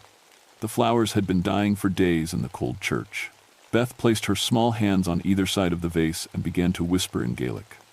As she spoke, the wilted petals began to lift and straighten. Color returned to the stems and leaves. Within minutes, the flowers looked as fresh as if they'd just been picked. The congregation gasped, but Beth wasn't finished. She turned to face the people in the pews and began to speak, still in that older voice with the Scottish accent. My name was Morag MacLeod, she said. I lived in the Highlands of Scotland until 1823, when they came for me with fire and rope. I was guilty of healing the sick with herbs and helping women birth their babies safely. For this, they called me witch. More gasps echoed through the church. This was impossible. Beth was 8 years old and had never left West Virginia. I am the spirit of Morag MacLeod, the voice continued through Beth's mouth, and I live on in the blood of my great-great-granddaughter, just as the spirits of 7 other accused women live on in the children of this village. One by one, the other children began to speak in adult voices, telling stories of persecution and death in Scotland 200 years ago. They spoke with accents and used words that mountain children couldn't possibly know. The adults in the congregation looked terrified, but not of the children. They were terrified of understanding what this meant. This is devil's work, Preacher Crow shouted, but his voice cracked with fear. These children are possessed.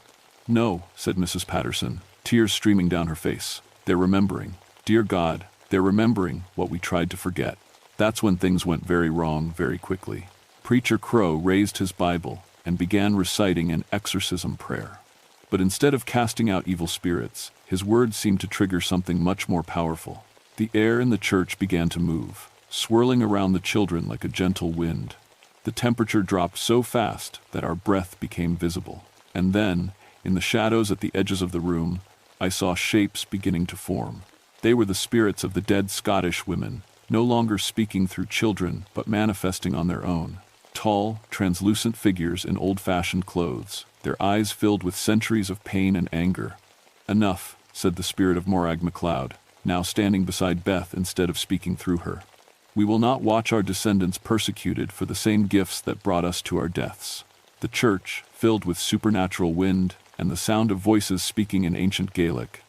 Preacher Crow's Bible flew from his hands, and all the candles in the room went out at once.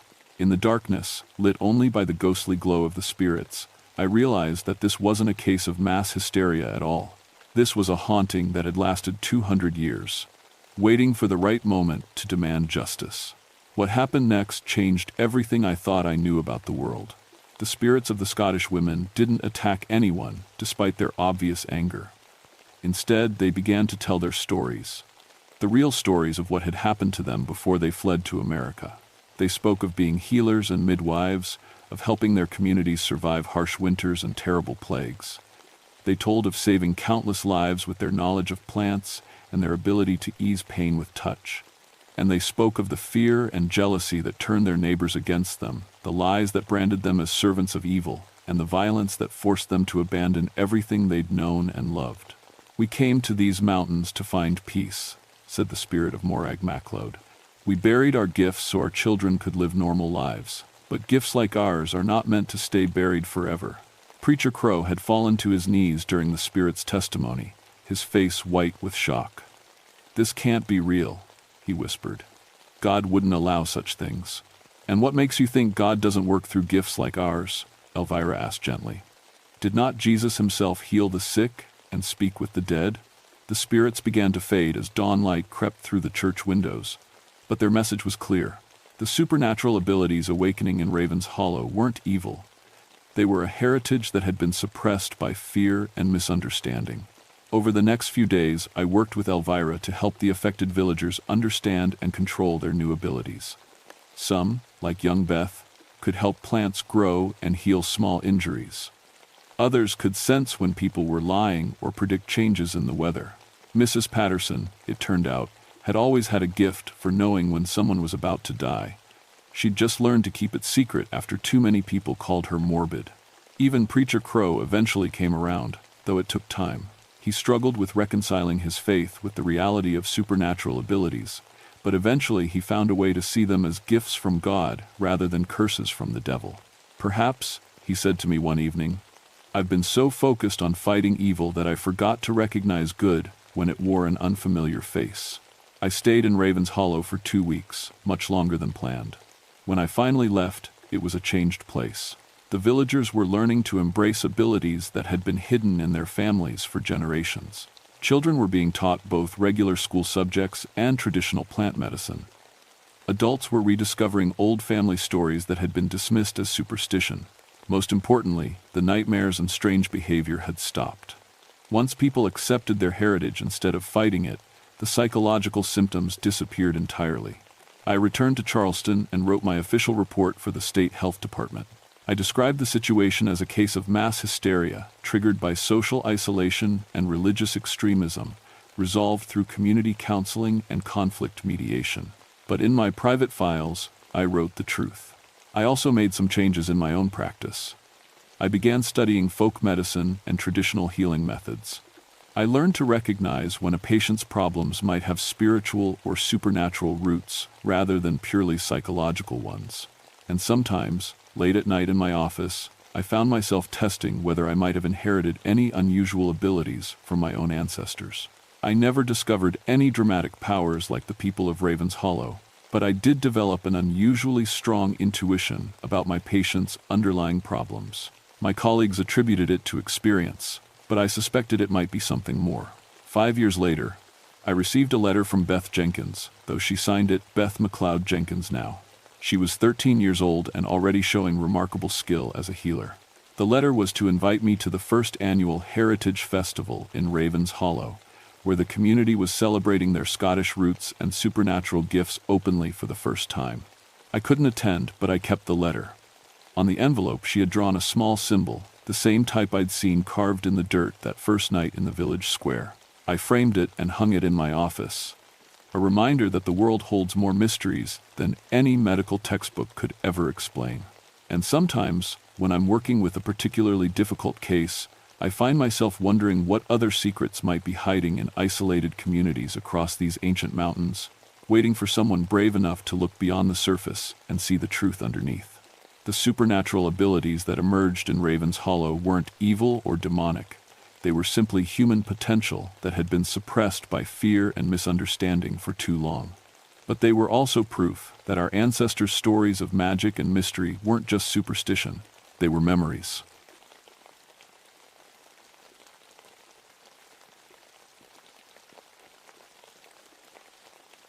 My name is Jimmy Holloway, and I've been digging coal out of Kentucky mountains for most of my adult life.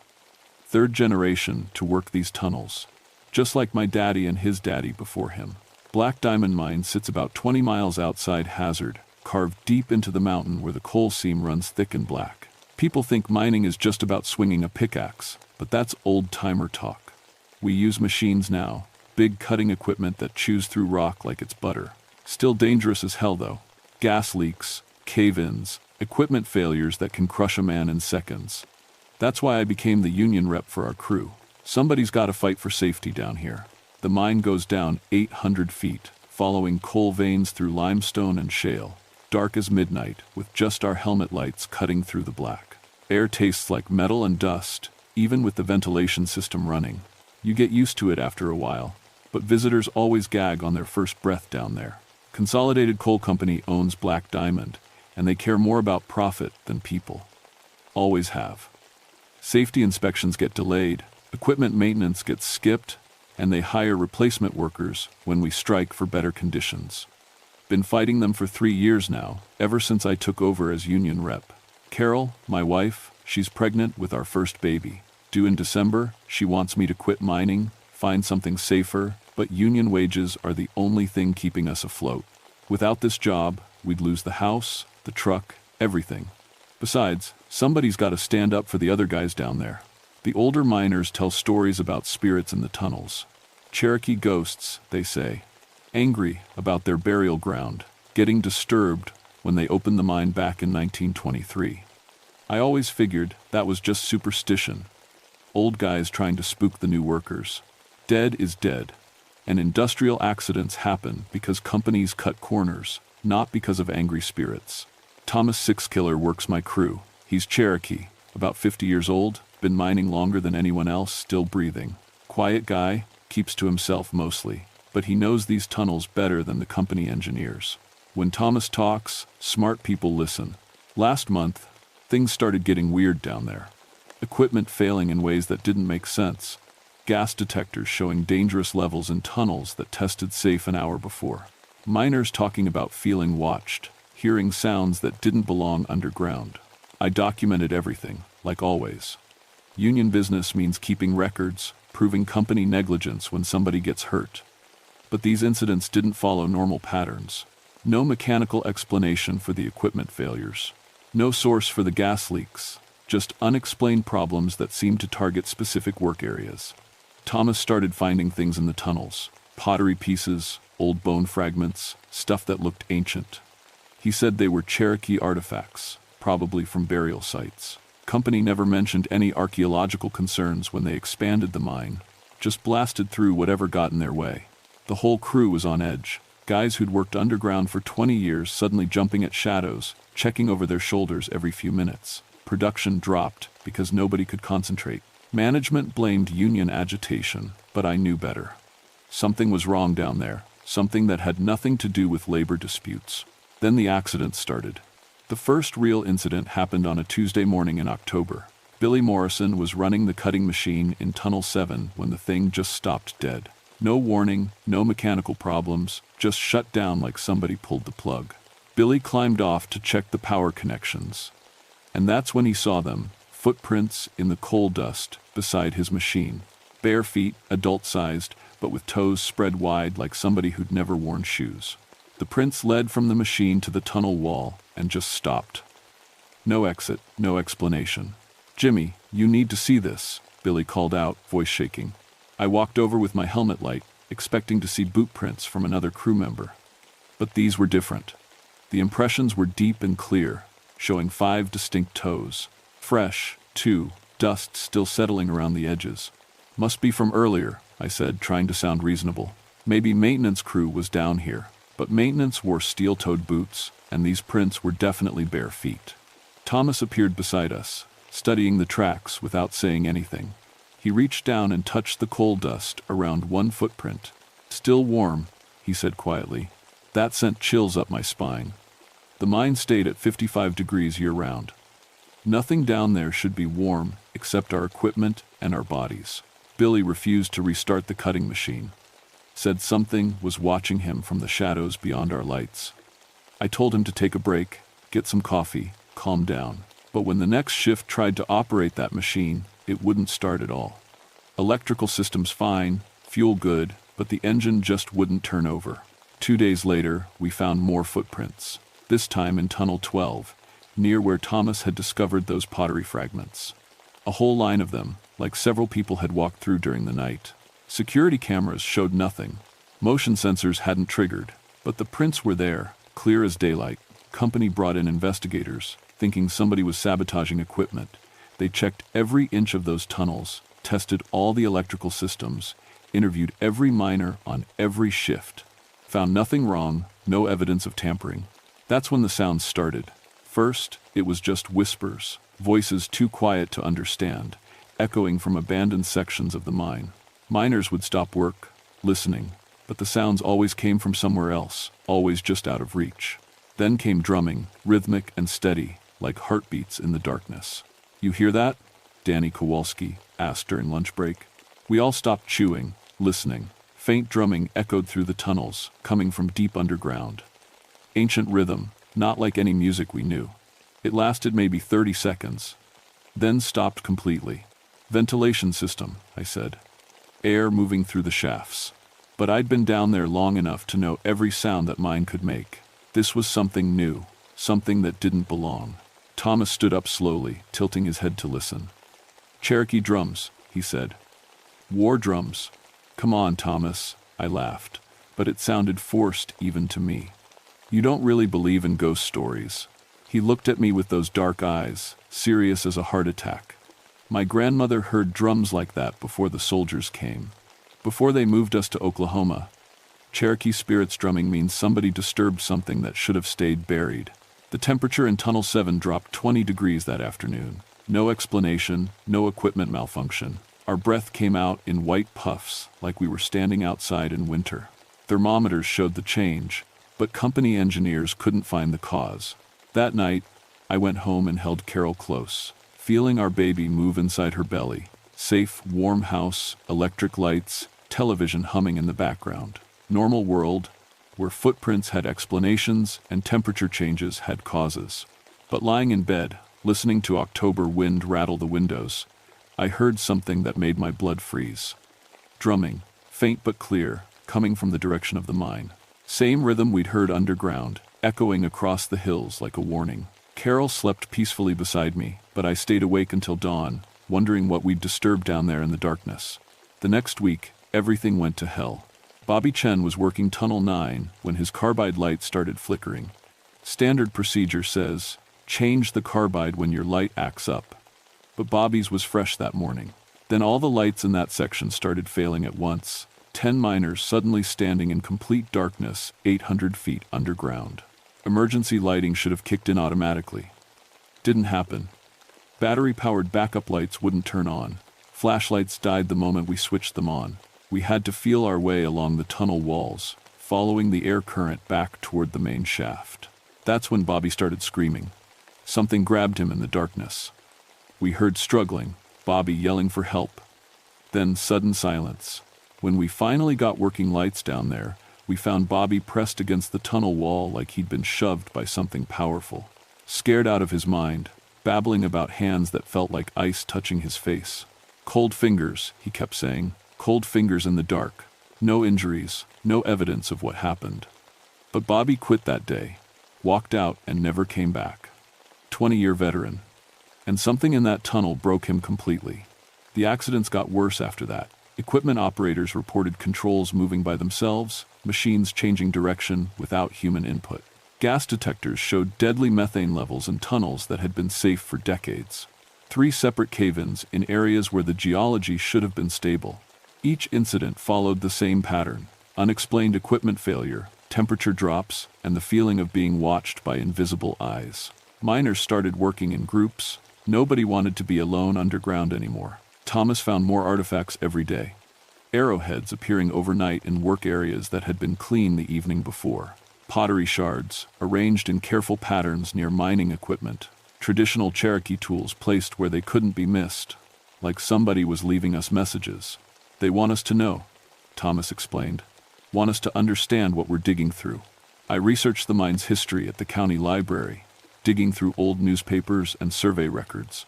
Found something that made my stomach drop. The original 1923 survey report mentioned extensive indigenous burial sites in the area where they planned to dig.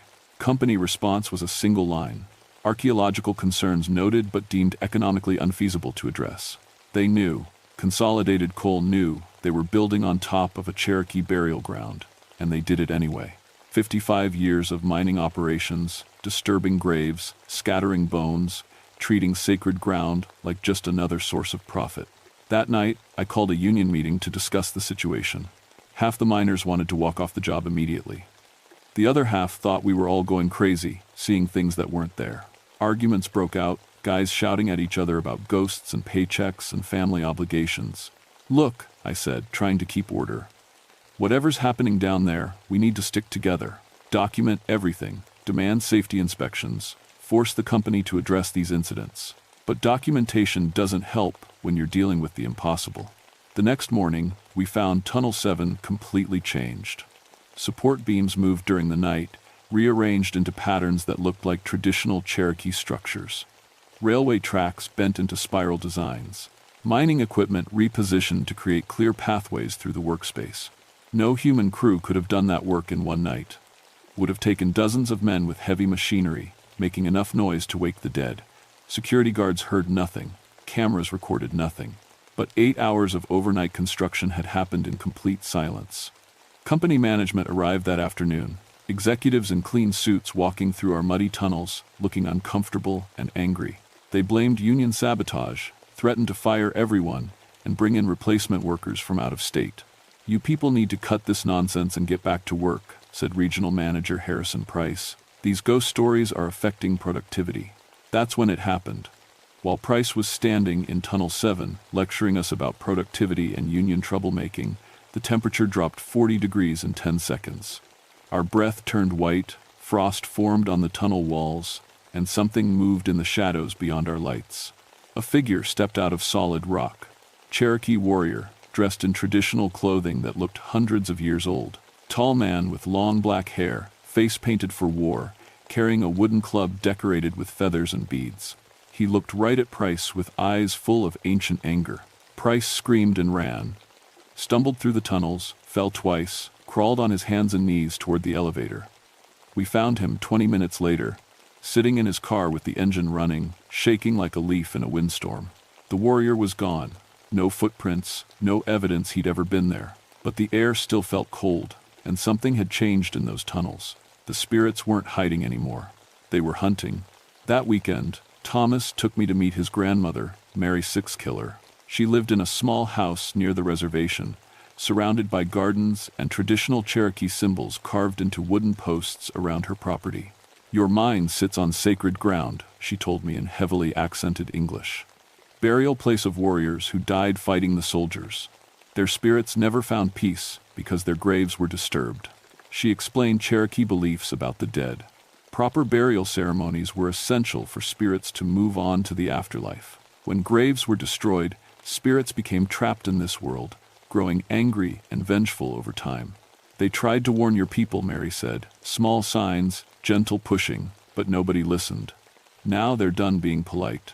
She showed me old tribal maps, drawn on deer hide and passed down through generations. The entire area around Black Diamond Mine was marked as sacred burial ground. Dozens of warriors laid to rest after battles with federal troops in the 1,832nd. Company men came here in 1923.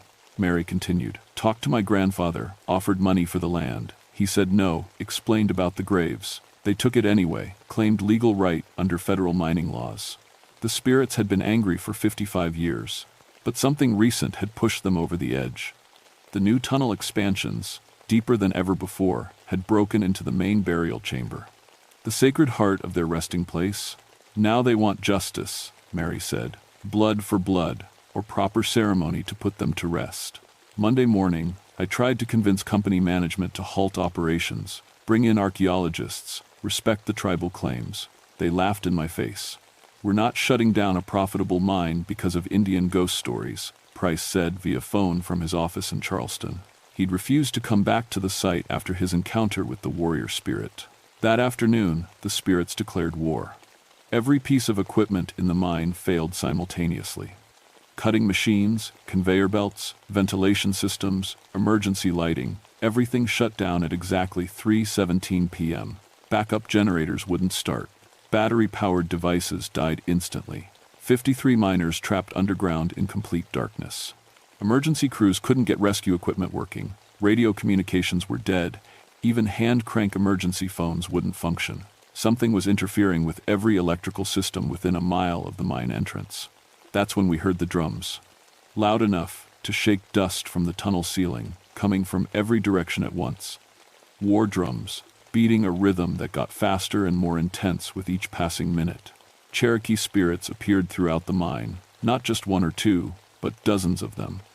Warriors in traditional dress, walking through solid rock, passing through mining equipment like it wasn't there. They carried weapons, clubs, tomahawks, bows with arrows nocked and ready. The spirits ignored most of the miners, walking past union members like we were invisible. But the replacement workers, the scabs brought in to break our strikes, they ran screaming through the tunnels as invisible hands shoved them, tripped them, through rocks that came from nowhere.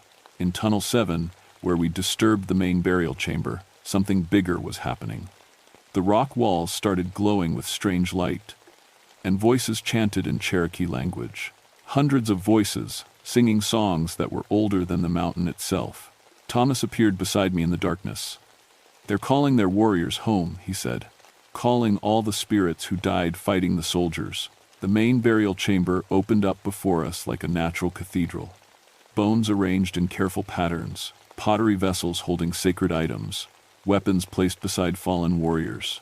55 years of mining damage couldn't hide the careful reverence with which these men had been laid to rest. At the center of the chamber stood the Cherokee war chief, taller than the others, wearing an elaborate headdress made of eagle feathers. His face was painted with symbols that seemed to move in the spiritual light. When he spoke, his voice echoed from every tunnel in the mine. "Your people have taken our bones and scattered our rest. Your machines have crushed our sacred places. Your greed has awakened our anger." The company executives were down there too, trapped like the rest of us when the electrical systems failed. Price huddled behind an overturned minecart, whimpering about lawsuits and worker compensation. "We offer choice," the war chief continued. "Proper ceremony to honor our dead, or we bring this mountain down on all who disturb our peace." The tunnel ceiling started cracking. Dust and small rocks rained down as supernatural force tested the mountain's stability. These spirits could collapse the entire mine, bury all of us with the bones of their ancestors. I stepped forward, heart hammering in my chest. "What do you want? How do we make this right?" The war chief looked at me with eyes that held centuries of pain. "Return our bones to sacred ground. Speak our names in ceremony. Promise that our graves will be protected from future harm." Behind me, Price started yelling about property rights and legal contracts. The spirits turned their attention to him, and the temperature around the company executives dropped so fast that ice formed on their clothes. "Choose quickly," the war chief said. "Our patience ends with the setting sun." Above ground, the sun was already touching the western mountains. It took 3 hours to convince the company executives, but the alternative was death for everyone trapped underground. Price signed papers agreeing to immediate mine closure, archaeological survey, and federal protection of the burial site. The moment he put pen to paper, the electrical systems came back online. Emergency lights flickered to life, ventilation fans started turning, and communication equipment crackled back to functionality. The Cherokee spirits gathered one final time in the main burial chamber. War Chief raised his hands, chanting in a language that was old when Columbus landed. One by one, the warriors faded into the spiritual light, their anger finally appeased by the promise of justice. Thomas and his grandmother organized the burial ceremony. Tribal elders came from Oklahoma and North Carolina, bringing traditional songs and sacred items. They gathered every bone fragment, every pottery shard, every disturbed artifact, and reburied them, according to Cherokee custom. Federal investigators arrived within a week. Archaeological survey confirmed that Black Diamond Mine sat on one of the most significant Cherokee burial sites in eastern Kentucky. The entire area was declared a protected historical location, permanently off-limits to mining operations. Consolidated Coal fought the decision in court for 2 years, but eventually gave up. Cost them millions in lost revenue. But some battles can't be won with lawyers and money. Most of the miners found work at other operations, with the union negotiating transfer agreements and retraining programs. I became a mine safety consultant, helping companies avoid the kind of problems we'd faced at Black Diamond. Carol and I had our baby in December, a healthy boy we named David. Sometimes, when I'm holding him and looking out toward the mountains, I think about the Cherokee warriors who died protecting their people. Wonder if my son will grow up in a world where companies respect sacred places instead of destroying them for profit. The spirits are still there. Hikers sometimes report seeing figures in traditional dress walking the mountain trails. Cherokee drums echo across the valleys on certain nights. But they're not angry anymore, just watchful, making sure their resting place stays protected. Thomas works for the Tribal Cultural Preservation Office now, consulting on industrial projects throughout Appalachian territory. He says the Cherokee spirits have awakened at other disturbed sites, demanding recognition and respect. "Your story started something," he told me last month. "Other companies are listening now. Other spirits are finding their voices." Last week, I got a call from a mining company in West Virginia. They're planning to expand operations near an old burial ground, and they want me to consult on cultural sensitivity issues. Smart business. Cheaper to respect the dead than fight them. But sometimes, Late at night, when the wind is blowing from the direction of Black Diamond Mountain, I hear those drums again. Cherokee warriors keeping watch over their sacred ground, ready to defend it against anyone who doesn't understand that some places are meant to stay untouched. Some battles end, but the spirits who fought them never really go away. They just wait in the darkness, protecting what matters most, making sure the dead stay properly buried and the living remember their obligations to those who came before. The mine is sealed now, grown over with weeds and mountain laurel, but if you know where to look, you can still see the old entrance. And if you listen carefully on quiet nights, you might hear the drums that keep the Cherokee warriors company in their eternal vigil. Some things are more important than coal. Some places are worth more than money. And some spirits are too strong to ignore, no matter how deep you try to bury them. I learned that lesson 800 feet underground, surrounded by angry ghosts and corporate greed. Best education I ever got, even if it nearly cost me my life. My name is Jimmy Holloway, and I survived the Cherokee spirits of Black Diamond Mine. But I never forgot what they taught me about respect, justice, and the price of disturbing the dead.